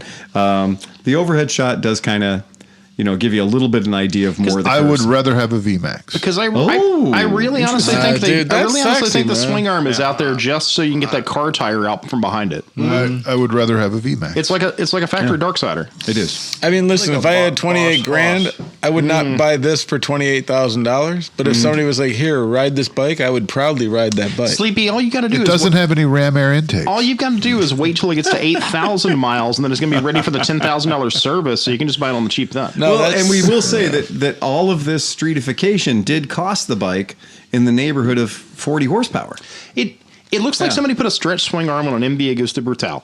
Okay. That's pretty much where I'm going with this. Is they decided a 240 rear end. Ooh, you should pull up a Brutale next to this and see like the 2025. See, I bet you Tom's right. That's a very similar bike. You probably want to look up the Brutale Dragster, which is what is going to be the closest thing that looks like. Yeah, I think you're right. The back wheel off that thing looks like it came from a Ford Mustang or something. Exactly. It did. That's the size. We don't want to pull up that stupid red, white, and blue dragster. That thing was fucking weird. We'll do this one. Was that? Oh, okay. All right, we'll do this one. I think this is probably the best one. But you're right. The dragster is probably the closest. So this is the MV Agusta Brutale. Squished the in. MV Agusta Dragster. Yeah. Yep. That hurts my eyes. That one. This definitely looks like a sport bike got in a wreck and they took half the fairings off. This one does. This one looks like. Muffler really hurts my eyes. And they couldn't find the back seat, so they found an old Gixxer's back seat and stuck it on the top. They're like, that'll get you home, dude. So basically, this is 3 crashed motorcycles. Yeah. Let's bring up the VMAX. Come on. That motorcycle's a chode. No, wait. You know what? This looks like the Chinese version of like the Duvali we were just looking at. Well, the worst one is this. I mean, we'll put it in perspective of how bad it could be. This is how bad it could be, right? This was the one that we talked about in the podcast years ago when it came out, and we were like, they just need to stop. They just fucking have to stop. On the bottom. Well, it's a track stand. It's a skid plate. Oh, you mean the skid plate and a diffuser? Yeah. The skid plate muffler? Yeah. I kind of like the rear tire, though. You mean the giant aero fan? Suddenly, Moto Morini makes a lot more sense. Look, when you say the word dragster to an Italian, no matter what it's on, whatever he's working on, if you say the word dragster, he's going to put a giant Mickey Thompson cheater slick size tire on the back, right? Because he only pictures dragster in the quarter-mile top fuel sense of the word. Right. So when you say dragster to an Italian, if you call the boat a dragster boat, it's going to have a giant rubber tire on the back of it and a little tiny one on the front. That's the same with the dragster scooter. It was like, why does that bike need a fucking 15 on the back when it's got a 12 in the front? Just makes buying tires just do real fucking hard. Just do it. So speaking of buying tires real fucking hard, Chris talked to me recently about buying some tires for his Moto Guzzi California 1400. Ooh, and I thought, we We do that all the time. How hard could it possibly be? Not challenging. Barely an inconvenience. We order tires. It's what we do. Well, my friend, today I got an education about buying tires of a certain size.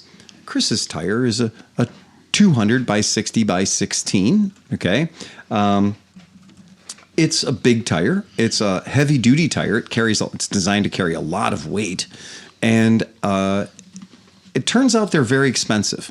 But what shocks me about this is the range of very expensive, because they're very expensive in I had to actually check to see whether I was looking at yen or dollars, because the price is wild.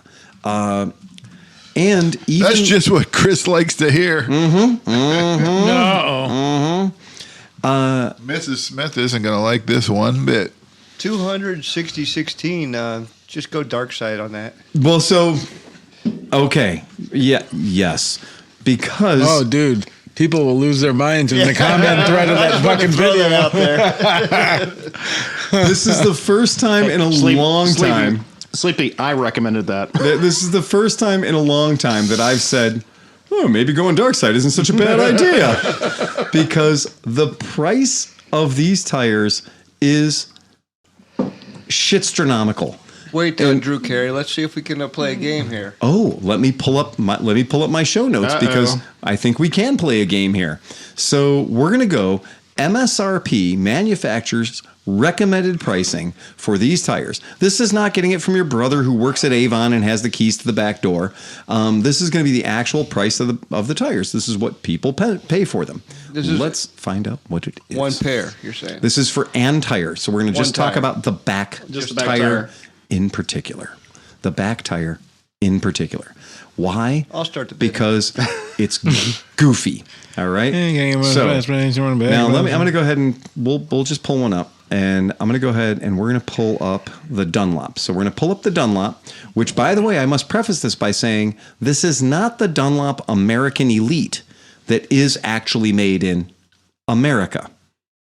This is the Dunlop 79V rated, so it's very, very heavy duty tire. The Dunlop D251, an extremely well-rated tire in the Harley-Davidson community. In fact, you can buy this tire with the Harley-Davidson logo emblazoned already on it and spend more money. The MSRP of this tire is, anyone? Let's start. Dan. $250. Sleepy. $479. I was going to say 500. It's got to be under 500, please. Steve, I was going to say 479. I'm not going to dick you and say 480. Oh, we can tie. It's fine. No, I'm going to go 529. 529. Go ahead, Chris. I'm going with the recaps at 79. Tom, I don't think I told you. I bought 250 and 300 rear tires, so I kind of know how expensive this can get. Throw out a number, Tom. I'm going 4.25. $538.95. Yeah, Pete. Are those the wrinkle walls? Hold on. $538.95 for an tire. Mm-hmm. Now, this bike left the factory with Dunlop American Elites. I didn't give you the price for those. The only place I was able to find that I could buy Dunlop American Elites from, nobody has them on the shelves, was Moto Guzzi, Piaggio. And I found them. Renee found them. Mm-hmm. MSRP, $828 for one tire. How many miles does it last for? What's the bike worth? Yeah, no. The bike, $695. The bike is now totaled. Okay. Now, granted, we might think, okay, but we don't need to go out and buy Dunlop D251s. Now, by the way, I have to inform you something about motorcycle community, that Dunlop D251s are really good tires, trusted by Harley-Davidson enthusiasts, trusted by Goldwing enthusiasts. It's a good tire. It is that 79V rating, which is a nice heavy duty. And cursed at by every mechanic that's ever had to put one on a fucking rim. They are run flats. Oh, yeah. They are goddamn near run flats. It might as well say run flat on the side, because the sidewall on that cocksucker, when you get into a 79V... It's still belted. It's still belted. And it is. It is a steel belted tire. Okay. So let's be cheap. Let's just put on the cheap shoes and let's just come at it and let's go Kenda. straight for. Hold on, they don't make a Kenda. All right, let's go straight for the tire that was aimed at the Harley Davidson community, who have the wide tires on the back. Cooper Cobras. Not Cooper, Avon Cobras. Avon Cobra Chromes. Now, tires don't have any chrome on them. So it's important that when a tire calls itself the Cobra Chrome, you know exactly who they're aiming at, right? Because chrome. Right. People instinctively, people in certain communities buy chrome. So Avon decided to put the word chrome on their tires. Now, putting chrome on the name of a thing that can't possibly contain chrome is a bit of an interesting flex. Right. Price guests, this is a much cheaper tire.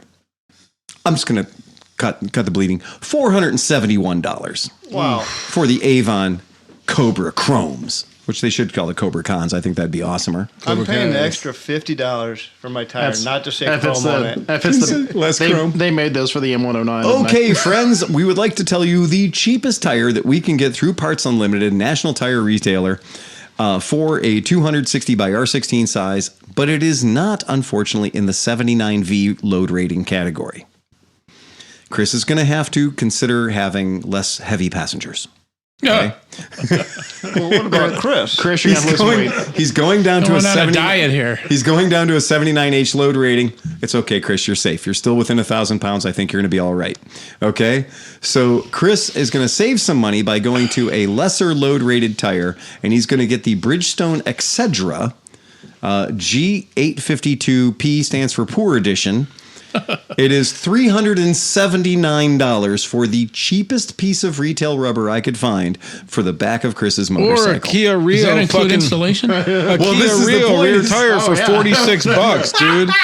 Like, come on. That's a roundy little good fucking tire. There are literally thousands of 16-inch car tires on the planet that will fit on his rim. Yeah. $69 inside. The tire world across the And street it is will $60 last for 60,000 miles. No problem. I mean, shit, dude. What about one of those fucking Razor tires? Don't they have those in 16-inch? There's got to be other things you can slap on that pig. I was shocked. I was shocked when I saw the price of those tires. And the front's no picnic either. The front is just a 130 by 80 by 18 on the front. Yeah. Which that size tire is a very common tire for the back of old Honda motorcycles and CB750s and shit like that. That's a tire that we've used forever. But it's not a back, it's a front. And so front tires and back tires are very different. So front tires make the hole the rain goes through, you push the water out of the way. So you shouldn't take a back tire and put it on the front. So fronts and backs are a little different, but backs to fronts are a bad idea. So anyway, that tire was the cheapest one I could find was $289. $289 for a front tire is a shit ton of money for a front tire. You just said you bought some racing tires, and you're like, I bought some racing tires. I know what expensive tires look like. Well, you're still surprised, aren't you? Yeah, definitely. Fuck yeah, I'm surprised too. That's because there's been some massive price increases in the United States on things. There's been some knee-jerk reactions. I honestly can't tell you whether this is just swinging the needle way too hard because of the tariffs or what. I don't know. But it is fucking ridiculous. And it is ridiculous. If you're buying tires right now, be careful, boys. Be careful, because the shit is gone bananas. It's nuts. It's just crazy. And if you're out there, oh, and by the way, don't just type that tire size into Google and say tires for sale. Talk to your doctor before starting Bridgestone, etc. Yes, exactly, Sean.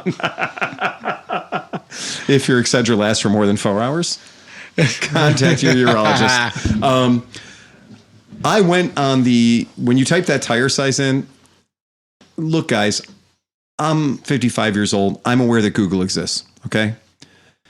Yeah, no shit. I typed that into Google, and Google told me $59.95. Well, that's the top of the Google search page. Keep clicking. Yeah, that's the Cooper Cobras. Keep clicking. That is a tire that is like a 3.5 by 10. Then when you go to the subset and you click on the size you need, then it will take you up to the $500 tire.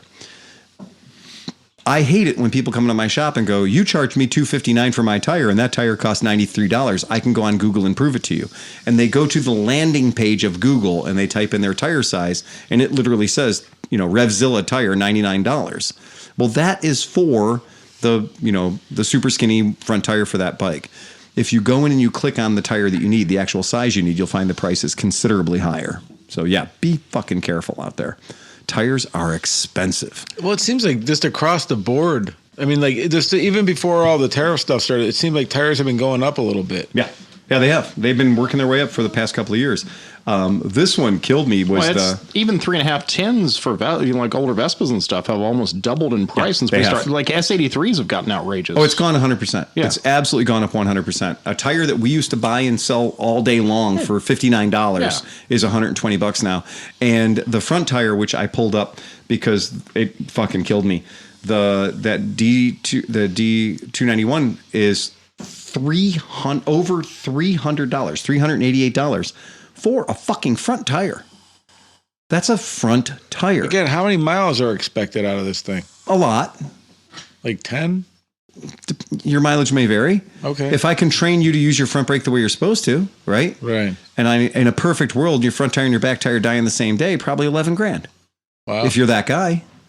But most of the guys that come into my shop are not that guy. I mean, the BV400 we just took in with the threads showing had about 2 layers of thread showing. That's true. It had been through the first layer of thread and was working on its second layer of threads, and that was at about 4,000 miles, 5,000 miles. Wow. So if you're terrified of your front brake, and these are Michelin City Grip 2s. These are really good tires. But if you're terrified of your front brake, you're going to pay for it with your wallet.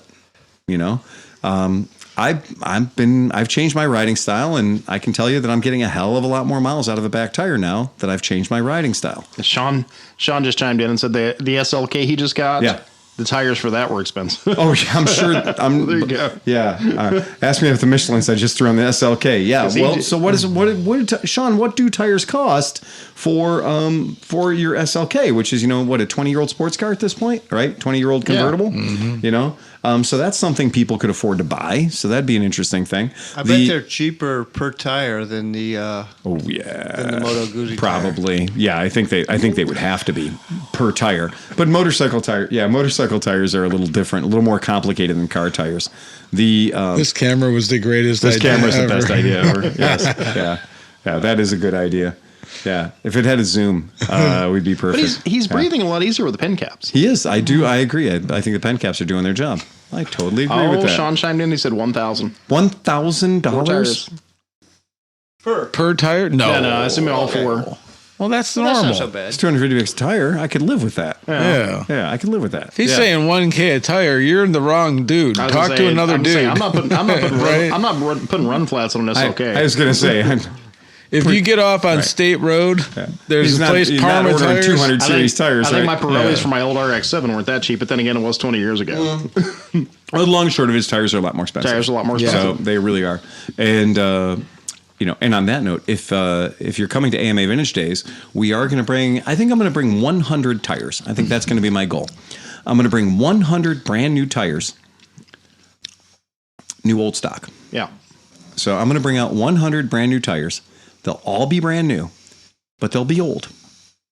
So if you need tires for your bike and you're not scared of wood, we'll have them there. And I will have them priced at disposable prices, right? I know what they give you at the recycling center when you bring in a tire. So I'm going to have them priced slightly higher than that. But you can't buy them from me and take them to the recycling center and win. But I'm going to bring 100 tires. I figure we'll bring 100 tires. We'll put them up on top of Dan's trailer, line them up real nice. Well, we need to clear out the loft. And think about this. If you are one of the people that are coming down to do the burnout contest, what smokes up the best? New or old tires? And also, what lasts longer and slides better? The trick is if you're going to do a smoky burnout, you do that on a nice, delicately aged tire. Yeah. Yeah, a nice. You slide that puppy on there. Now you got a tire you don't care about burning up. Right. Oh, but that would mean they'd have to change their tires, and I can tell you, not too many people these days know how to change their tires. Well, they can learn. Yeah. They're at Mid-Ohio. They're in Mid-Ohio. Just knock that They're shit doing out. burnouts and have a beat up bike. They put some tires on. And you know what? Before. All you got to do is get the bead on and let the starting fluid do the rest of the work. Yeah. You'll be fine. Yeah, that'll seed it. I promise. So anyway, that was today's oh my God. Yeah. I was like, Chris is not going to be happy about this. This is great. But you know what? That dark side's never been looking so good. Dude. Well, it's not like that bike's got to turn that far. That's the anyway. thing. You could get like the fucking top notch, like fucking. I didn't know Firestone made motorcycle tires. They don't. Yeah. But seriously, you probably put a touring tire on there, do like 58,000 miles, never have to worry about it. Like I said, we have a lot of people that we know and trust that have said that they work just fine. Well, you told me a couple of weeks ago there was a guy that has put thousands upon thousands of miles on a dark side tire. But we talked about this. The guy that paid for these microphones had a car tire on the back of his big Yamaha for like 60,000 miles and then put the car tire on his AK 550 scooter. Right. So, Yeah. But we talked even back about things like depends on what bike. Like if you're trying to take you're going to the twisties, you're not going to like that. But if you're riding a bagger and you mostly go on the highway, I mean, you're probably not going to fucking know the difference. If I had and you're probably not going to run it at 42 PSI. You're probably going to run it at 26 PSI. So there's a little flex there. I mean, if I had a gold wing, I wouldn't mind. I mean, you're riding straight anyway. Big cruiser like that. It also might be wouldn't mind. Right, and it also might be exactly what the doctor ordered. And half the tires I change now because they're all city riding with no curves. They might as well be dark side of the thing anyway because it's literally just down the middle. Believe me, that is so true. I mean that BV400 you're showing the threads in the middle of the BV400, but those sides, man, if you rode it at an angle, you could ride for another 10,000 miles. That tire, I shot that little video, and I was like, man, there must have been a cross-country trip involved. There must have been just the straightest, flattest trip. And then also I could tell that there must be a sweet spot on his rotor because 90% of his tire is worn 90% of the way. 10% of his tire is worn 115% of the way, right? So there's one spot on that tire that was definitely yielding before any of the rest of the tire was. And after 5 or 6,000 miles, it shows itself. And that's an ABS bike. So, it's not like he's locking them up and just getting it down the street. And it's traction control. And traction control. It's got ASR. But think about it. I mean, like the tolerance for like the rubber and like the roundness, I mean, it might just be that was, even though it was weighted properly, it was just not around enough that burned through. Or, like we said, just a sweet spot on spot on the rotor. A sweet spot on the rotor that just likes to, give a little more resistance than the rest of it. Yeah. So. Oh man, speaking of tires, I was reviewing some footage I shot a couple weeks ago down at the track, and I was up like on this dude with like some 6,000 horsepower car, and I was on his back wheel. Okay. And when he does it, I was trying to get the wrinkles, so I was shooting at 120 frames a second, to get like the dragster wheel wrinkling. That's cool. But I caught something I never saw before. It was the rim, even though it was bolted to the tire, the rim was spinning 5 or 6 times for every one time the tire was going because the horsepower overtook it, and somehow they must. I don't know if they didn't torque it right or anything. No, but the tire, everything moved. Yeah, it went like this. It went, and then the tire kind of stopped moving, and the rim kept going inside the tire, and then it kind of kept pulling it forward until it caught up and then took off. Oh my! It was fucking sick, dude. Oh, that's terrifying. Yeah. That is legitimately terrifying. Are you talking about the video of the guy sticking his foot in the back wheel of a bike? No, we're talking about drag bike.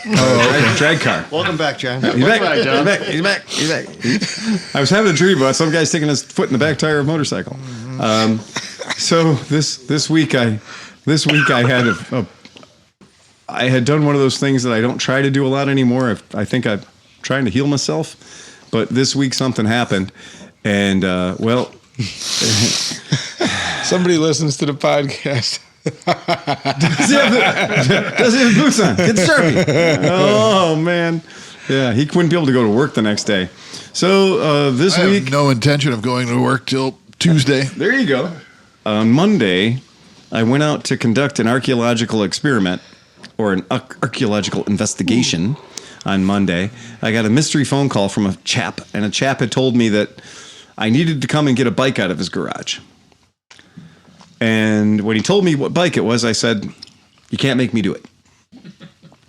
And he said, but you don't understand. And then I clarified what the bike was, and I said, "Yeah, I'm not interested." He goes, "But you don't understand. It runs great." And I said, "It's running?" "Yeah, it runs great. It's awesome. It starts, it runs great. I just put new tires on it like 2 years ago." "Are you sure it's running?" "Oh, do you know what it sounds like when the motorcycle's running?" "Are you sure it's running?" And he said, It runs great. And I could tell by his voice he was just this side of 100. And cool. So I agreed to go out and perform a cursory inspection, if only to let the man die knowing that he gave it a shot. Because he says he'd called everywhere and nobody would buy this motorcycle from him. And I said, well, maybe you're asking money for it. And he goes, you mean too much money? And I said, no, money in general. This might be the situation for a relocation, not as much of a purchase. And I said, rehoming. Do you have a title? And I said, because they won't take it from me at the dump if it doesn't have a title. And he said, oh, it has a title. What are you talking about the dump? And he got really fucking mad at me. So mad that I've said, well, if nothing else, I have to go out to this guy's house and see this thing. No. So Monday, after driving to Pittsburgh and everywhere else, at about 8 o'clock in the evening, I showed up in his driveway, and this was there. This is that picture doesn't even do it justice. No. This is a 2003 Moto Guzzi 1100 California EV. What this motorcycle is tubeless tires, well ahead of its time. You'll notice where the spokes are going to the outside of the rims. Very sexy. Brembo brakes all the way around. Super sexy. 1100 cc's of V-twin muscle, give or take 70 horsepower, give or take 70 torques. It is... Give or take 2 carburetors. No, this is fuel injected. This is literally, if not God's first motorcycle fuel injection, damn close to it.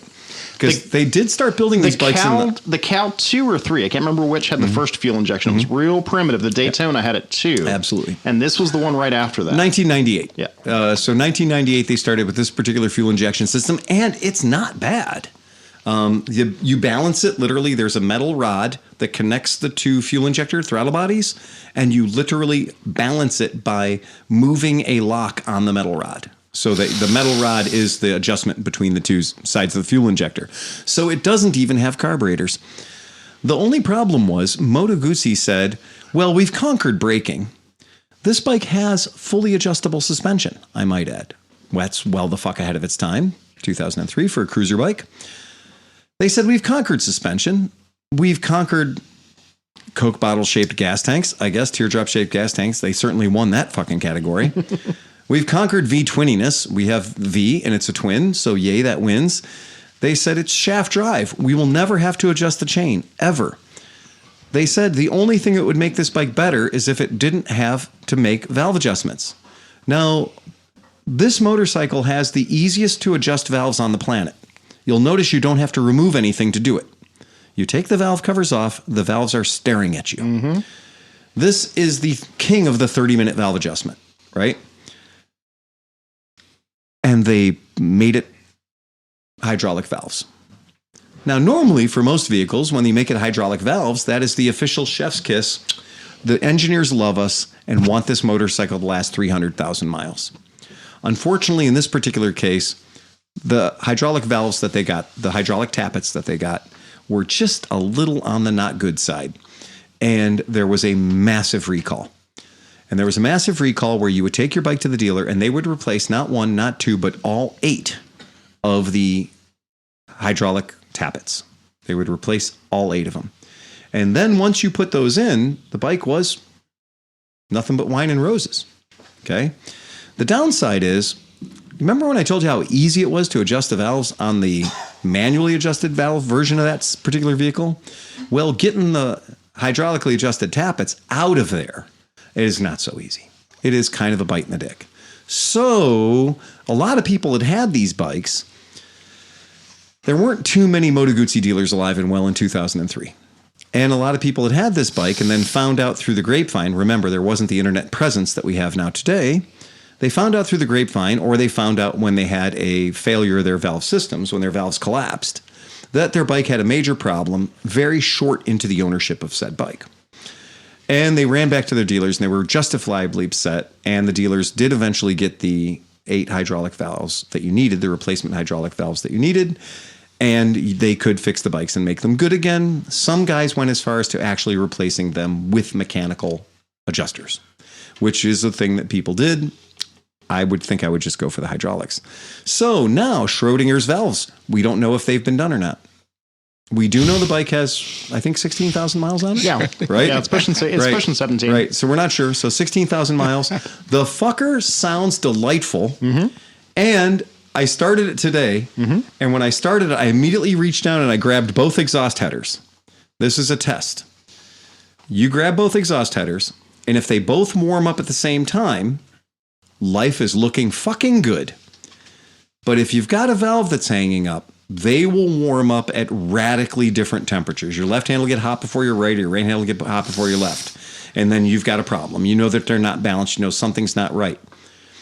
And if it's running and it's got a good idle, like it's supposed to, then you think your fuel injectors are usually pretty decent. Your throttle bodies are kind of, they're timed in.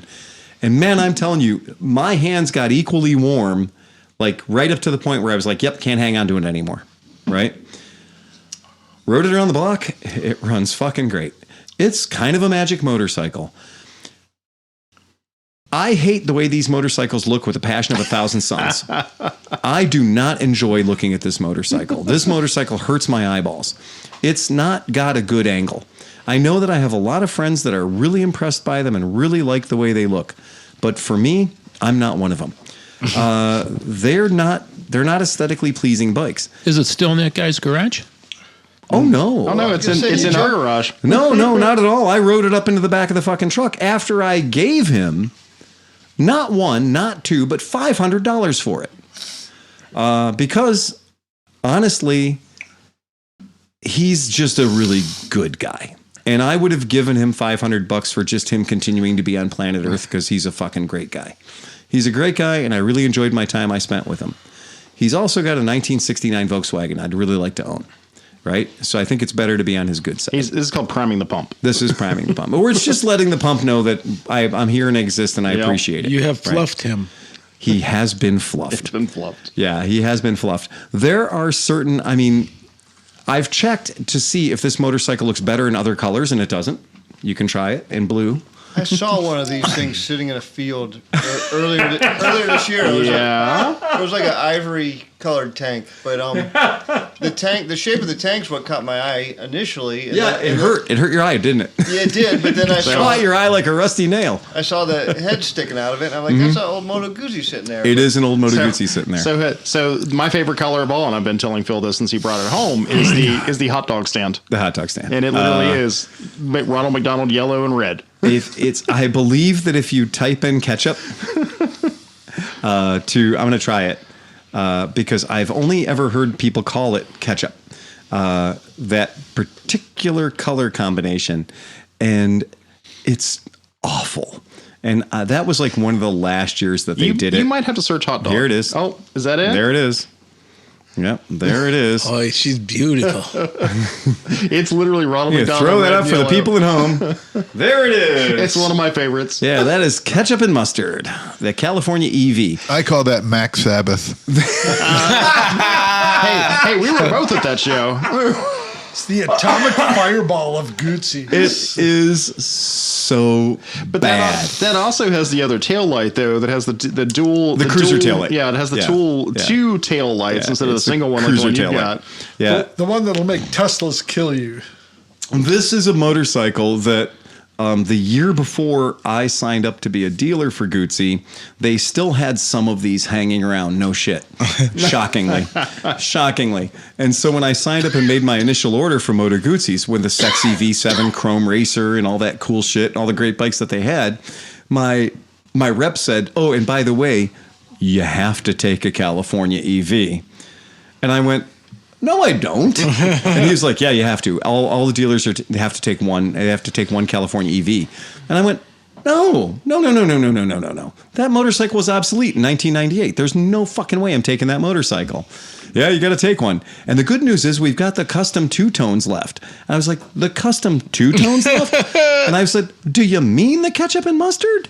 And he goes, no. It's burnt sienna and blaze or something. And I was like, it is failure. It is just failure. It is everybody hates you failure. Yeah, but they got a $2,000 discount on them. They could be free. I don't want anything to do with them, and they languished on dealers' floors. I mean, dude, they are so offensive that could turn people out of your store. It could turn people away from our store. Yeah. That motorcycle is fucking hard to look at. And I want to just, for the sake of argument, tell you that this is what it turned into. This is the bike that it became, which is not hard to look at. No. Right. It's a beauty. So the California 1100 turned into this, 10 years later. Right? That's what happened. That's when you get a good designer. That's when somebody gets hired who just saves the fucking day. Yeah. That's what happened. And that's a good looking motorcycle. That's the other side of the coin of that Diavel you were showing. Yes. Yeah. That's a good looking. Well, that is a muscle That's bike. A classic. Yeah. Can I get that rear tire? Yeah. Sure you can. $500. Right there. There it is. Just exactly. like downtown. And that's my point is when you compare a 2014 Moto Guzzi California 1400 to the 1998 to 2003 California 1100, you see how far Moto Guzzi came. But look at the design, man. Like when you look at that pipe, like the pipe is at a perfect angle. Like even the slope of it compared to where like the other stuff, they really thought that out, man. And when you put a human on this and the bike sacks out a little bit, it looks even better. Yeah. It really does. Well, Guzzi had a really, really bad problem from about the Le Mans 3 to about the current, the previous edition, the bike you just showed. Yeah. From about that period of time where I don't know who was designing it. If you want. I don't know who they had in their design department, but they needed to fire them in like 1987. Yeah, you're right. Because the only good bike that ever came out was the 1000S, which was literally just the 850 Le Mans continued on, which we never got. We never got that bike. So does the gas tank like 10 gallons or how big is it? I don't know, but you're right. It should be. It should be 10 gallons. And the really horrid truth is that underneath that bike, it literally is a T-frame. It's a T-frame motorcycle. It's a perfectly good motorcycle. It's the same frame. It looks like really comfortable handlebars. John, this is now buckhorns. I like those. Today or yesterday, I sat on this bike in front of Tom. It has a heel toe shifter that people complain about for no end. It has a little footrest on the brake lever. On the foot brake lever, there's a little nubbin back there you can rest your foot on. It has floorboards, okay, like a Harley Davidson. It has an asymmetrical piece of chrome on the right hand side that shouldn't be there, right? In this area over here, like where my mouse is, you see that area right there? Yeah. There's a triangle piece of chrome that is, honest to God, it's real metal. There's no plastic on this cocksucker. It is a piece of giant steel shark fin that shouldn't be there. I don't know what the hell, but that's what it is. There's so much chrome on this bike that is not Honda plastic chrome. It's real metal chrome that it's just there to be like exquisite. It's just there to be Italian. But the tank is so big, it makes those giant jugs look small. Yeah, it really does. And those jugs are huge. They're massive, air-cooled. That's monster jugs. 550 cc's 550 cc's per side and giant big old heads on them. It is crazy how big that gas tank is. But I sat on the thing for 20 minutes just sitting there going, they nailed it. The ergonomics are perfect. Because with the new one, my body goes into that C position where my back is shaped like a C. I go into the cruiser riding position that's bad for your lower vertebrae. Yeah. Where your butt is tipped forward and your shoulders are tipped forward. And that's every cruiser bike in the world. You get on this thing, you are not in the C position. You're in a good, natural, upright riding position. And it works. And I sat on the thing and I rode it around the shop and I did little tiny impossibly small figure eights in front of my shop. It's easy to ride. It's super easy to ride. But eventually you're going to see yourself in the reflection of a store window. Right? You see kids walking home from school laughing at you. Exactly. Oh, look, you got a Harley on Temu. Well, I mean, considering we are across the street from a school and Harleys drive past every day and they laugh at them, it's not going to be a strange day. It's forbidden love, Phil. It is forbidden love. And that's why when I see my friends at the Guzzi rally who ride these things, they have this innate internal sense of confidence where they're like, I've got the right motorcycle. I love it. It'll run for 300,000 miles. Oh, yeah. I love everything about it. It fits perfectly. It'll go 140 miles an hour. It's fast as shit off the blocks, and it's got a shaft drive I'm never going to have to adjust. Well, your friend, the sidecar monkey, she was riding Andrea Blake. was riding the Basso. She was riding the Basso, which the Basso is the Italian word for low. Yeah. So they took this exact motorcycle and made it a wee bit lower. Oh, right. That's the Basso. Because I looked at this bike. Because I literally looked at you. And But was it's a little lower. I was like, the Basso's the one I forgot. The Basso's the one. Because it has the jackal. Because there's the jackal and the Basso. And the And Basso. she's had that forever. Oh my God, yeah, because it fits her and it works, Well, and it's a great motorcycle. And their whole family is a Guzzi family. Oh God, that whole family. That whole family loves those bikes, and they love. I think you've got takers in the comments section that are ready to throw money at it. So Take my money. They did. Moto Guzzi took this particular motorcycle, 3 stars. and when Moto Guzzi was kind of running into we need somebody to buy this bike, Moto Guzzi built a version of this bike called the Jackal. Yep. And they made a bike called the Jackal in 1999. Jackal. It's a Jackal. And Jackal. the Jackal. And they took the exact bike that we just looked at. Yeah. They put shorter springs on the back. They put cheaper springs on the front. They did pull-back T-bars for handlebars, like you've got on the Springer, right? That's all they did. That's what they did to customize this bike. And they made the paint job a satin paint job. They put black spray paint on the heads, on the valve covers. 1999, Moto Guzzi Jackal. I usually see them in black. Yep. So they're usually a really ugly black, like in front of a mobile home. I mean, that kind of improved This it is a the little Jackal. bit, though, man. This is the Jackal metal. I think I they like call the this other one. one. Yeah, Well, they had Jackal the aluminum and the steel. Steel and stone. Yeah. Stone was the other one that I they think had this as is their the model lines. I titanium. feel like you have to carry a gun when you ride it, though. This seems like you need to have the club pocket, you know? 75 horsepower, 68 torques. Yay. Yeah, fun bike. Good bike, good numbers. Yeah, that was the Jackal. And that is what you can do with the bike I got for $500 is you can jackalfy it. Or you can jackal it off. Oh no! This bike has to be old man to hell. Like it's got Could the you leather farkle bags your on the jackal? back. What's that? Could you farkle your jackal? Somebody's already farkled my Jackal. It Came pre-farkled. It needs the beetle bags to replace those leather things. It has Hepco Becker luggage on the back, which is expensive. Yeah. Yeah. And it's Hepco Jekyll real fucking rhino hide. Like it's moo cow leather. It's thick, probably buffalo.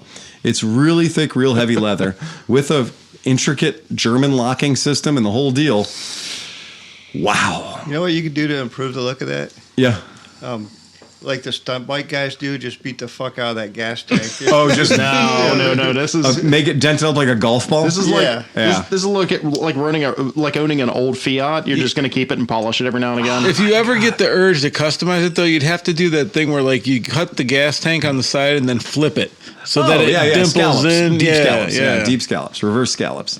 That'd be all right. Well, considering, like I said, you can put the the new V7 tank onto this thing with minimal work. Yeah, well, But again, then you got to change the tail light. I the think taillights. I think at this point you just have to celebrate it for what it Exactly. is. I think you should just ride the shit out of it. Right. See? Exactly. Says the man with the Yeah. what is that? You don't have the Savage. What's the other thing you have? Intruder. That's it. The Penetrator. Well, what Tom's talking about. Intruder's comfortable. This is what Tom's talking about. Go ahead and throw this up. So this is something that you can make out of that bike. So what Tom's talking about is this, because That's it's not offensive. This is my point. Well, Right. I mean, the frame under that V11 literally is the Le Mans 3 frame. It's Le Mans 3 frame. It's the T frame. So it That's kicks what you up got in the going on rear there. just a little bit. Yeah. Now that's a little bit extreme. They've actually made a subframe. They made a for that. subframe for it. Yeah, but that's kind of what can be done, and this is what guys used to do when they got those 1100s cheap and they wanted to make a cafe bike out of it. That's how you did the job. That's how you get the job done. Enjoy it as is. Or that's what it is, John. Is you enjoy it like it is, and honestly, it is super comfortable. And as cheap as V7, you can come by and ride it whenever you want. It's a really, really nice bike to ride. As cheap as V7s are now, you don't have to do that kind of thing anymore. You don't. They fixed the problem, Yeah. and with the Guzzi and the V7 I'm just now looking, being just forget about the aesthetics and just be like, it's a great Just little ride it. bike. It's a cool bike. And the Guzzi, the V7 now is 850 cc's. Yeah. So now that's 70 horsepower. Yeah. So, and it's way fucking lighter. I mean, Yeah. the only reason they haven't stamped Le Well, you Mans just said down- that has 76 horsepower. Exactly. Yeah. That's the point. I'm like, It's double. that's an double 1100 cylinders. cc. This is, so they're, for people that might want that same kind of power, you can do so now with a hell of a lot less CCs. Yeah. So that's fine. I was just like walking, just crawling over this fucking bike and being like the details, like the taillight is just sculpted. The taillight is literally a piece of art. Like I said, and you're like, damn. It literally is ostentatious. It is ostentatious. I mean, it's not gaudy. It's not vulgar. Ostentatious. It's not gaudy. It is definitely an Italian thing. And at first I was like, oh, this is what happens when an Italian spends too much time looking at a Harley Davidson. Absolutely. And I was like, okay, that seems fair. Oh, Tanukis up, drink. We talk about the R1200C and how hideous it is as a motorcycle, and this is in that same vein. It's just not hideous; it's just ostentatious. It's just a lot of curves too. There are a lot of curves on that motorcycle, and if the gas tank was 35% less curvy, or less bulbous, Rubenesque, that'd be a good bike for Bruce Gordon. That gas tank looks like the top of that airplane. You know the airplane that looks like a beluga? Yeah. The guppy? Yeah. Yeah, the guppy. It does. It does have that look. There aren't a lot of great angles for this motorcycle, unfortunately. That's the thing. You can pull up a picture here, and this is a good example of what happens when you take the rear suspension out and shorten it up a whole lot. Yeah. Oh, no, that did not make it better. It did not make it better. That's like those trucks, those idiots in California. That's a Bassa. That's a fair Bassa. That's a Bassa right there. Actually made the tank look bigger. It did make the. I don't know how. Two things. That looks don't like ever let her wear white. Do you know what that looks like? And it looks like she's dragging her tail through the dirt. It looks like a Ridley. Oh, it does look like a Ridley. It looks like it's, Yeah, it looks. It's a V11 Bassa. It's a V11 Bassa in white. And it does, I got to tell you, it looks like the Stay Puft Marshmallow Woman. It's just over and it looks like a Looney Tunes bike. Like somebody painted a cartoon, Bugs Bunny bike. It did not help the bike I like at all. It did not. I'll take two. You're too tall for that bike, Chris. So that's it. So I just want to bring that up. That was my big thing. Just thought that was cool. That was it. That's been a podcast, boys. Yeah, don't know how long that lasted. How long that lasts? 2 hours and 33 minutes. We are fucking reliable. Dude, we're bringing that shit in. That's the way it works. I love it. Big shout out to Creative Riding Podcast. If you are not listening to Creative Riding Podcast, give Junkie a listen. He just continues to bring the thunder. If you want a podcast where you're going to learn something, and he's good at what he does. He's very, very fun to listen to. We ran into him at the AIM Expo. He showed up, nicest guy on the planet by far, and just super cool. I had to spend a lot of time on the road on Monday, so I got to rip through a ton of podcasts. I'm convinced now that NocoMoto is just taking shots at us because they're literally hoping to stimulate some some WWE action. They going on here right now. They want to start a beef. They ran our tailcoats. They spent 41 minutes saying that the BMW R9T was the worst motorcycle ever created. 41 minutes. Them's fighting words. And neither one of them has ever ridden one. You know what? They get to ride the V11 from now on. Whenever they come to visit, V11. So are they not just kind of shitting on the bikes that we talk about? I think they might be. No, I think it's whatever I get. So if I get a motorcycle, then it becomes the worst bike of the week the following week. He just bought 4 Moto Marinis. Suck it. Exactly. Go. Worst bike of the week, Moto Marini STR. Yeah, that's exactly. Yes. But it was funny because I was like, man, they just really hate the R9T. They can't stand the R9T. They're going on about how much they hate the R9T. And I'm like, the R9T has been a hugely successful platform for 10 years for Guzzi. And it is not for BMW. It is not a leftover pile of parts that they built a bike out of. It is an answer to a very clear question about, we want a cafe racer. And they fucking built a motor, a big honkin' motor, and a motor transportation system. And you were right, by the way. I looked it up. When you said it was the fastest something. It's in the top 25 of fastest production bikes, I believe. 0 to 60 in 2.9 seconds. Yeah, it's a fast bike. So take that. I mean, clearly one of the worst bikes in the world. If they've sold them for 10 years. it's BMW. They don't keep bad bikes around. They can't. The R65 didn't hang around very long, right? They got about 5 years. The R80 had a short run, right? Yeah. Relatively short run. The ST didn't last very long in America. The ST didn't last long in America. They do know when they've been beat. 10 years into this platform. You know what BMW likes? Money. And they keep feeding into it too. Dude. Like they keep giving different versions of the R9T. So the guy paid good money for a gyro. His point is irrelevant, right? Like at that he point, does deliver the fuck out of some pizzas. Yeah, that's and he true. has balls as big as church bells. Yeah, I give him that too. I will absolutely give him. I'm not taking anything away. No, I just you can't noticed take a that away. suspicious pattern. That's all. It's just odd. It's just a bit. You know what the worst bike's going to be next week? The Moto Guzzi V11. Of course it is. Absolutely. It's going to be the most motorcycle, the world's we'll be worst. like, you know what? You're probably not wrong. World's worst motorcycle of the week. On that one, I'll be like, yeah, we called their attention to it. We asked for that. Yeah, we stuck our nose up on that one. Yeah, fair enough. All right, but that's it. No, that'll be their best bike. Oh, right. He's right. Psychology. Oh, because their best bike was the VTX 1300. You're right. That's no, because we're no lovers of the VTX 1300 around here. I mean, we wouldn't say it was the best of anything. But now if they listen to the podcast and the jig will be up, they'll. Oh yeah, the jig is totally up. Yeah, and gone. All right, guys, that's it. Ride fast, take chances. Hold on. Get us out. Wait, 1 second. Oh, I thought Pete gave us our joke. Paul, that was an additional free. He only took tips. He was the fluffer. On a golf tour of Ireland, Tiger Woods drives his BMW into a fuel station in a remote part of the Irish countryside. The pump attendant obviously knows nothing about golf and greets him in typical Irish manner, unaware of who the golf pro is. "Top of the morning to you, sir," said the attendant. Tiger nods quick hello and heads to pick up the nozzle, and as he does so, 2 tees fall out of his shirt pocket onto the ground. "What are those?" asked the attendant. "They're called tees," replied Tiger. "Well, what on God's earth are they for?"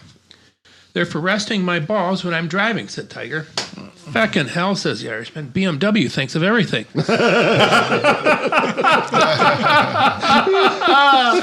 All right, on that, John, play us out of here.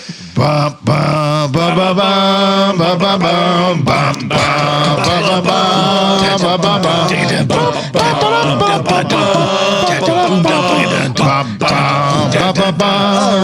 right, Jack, get it on.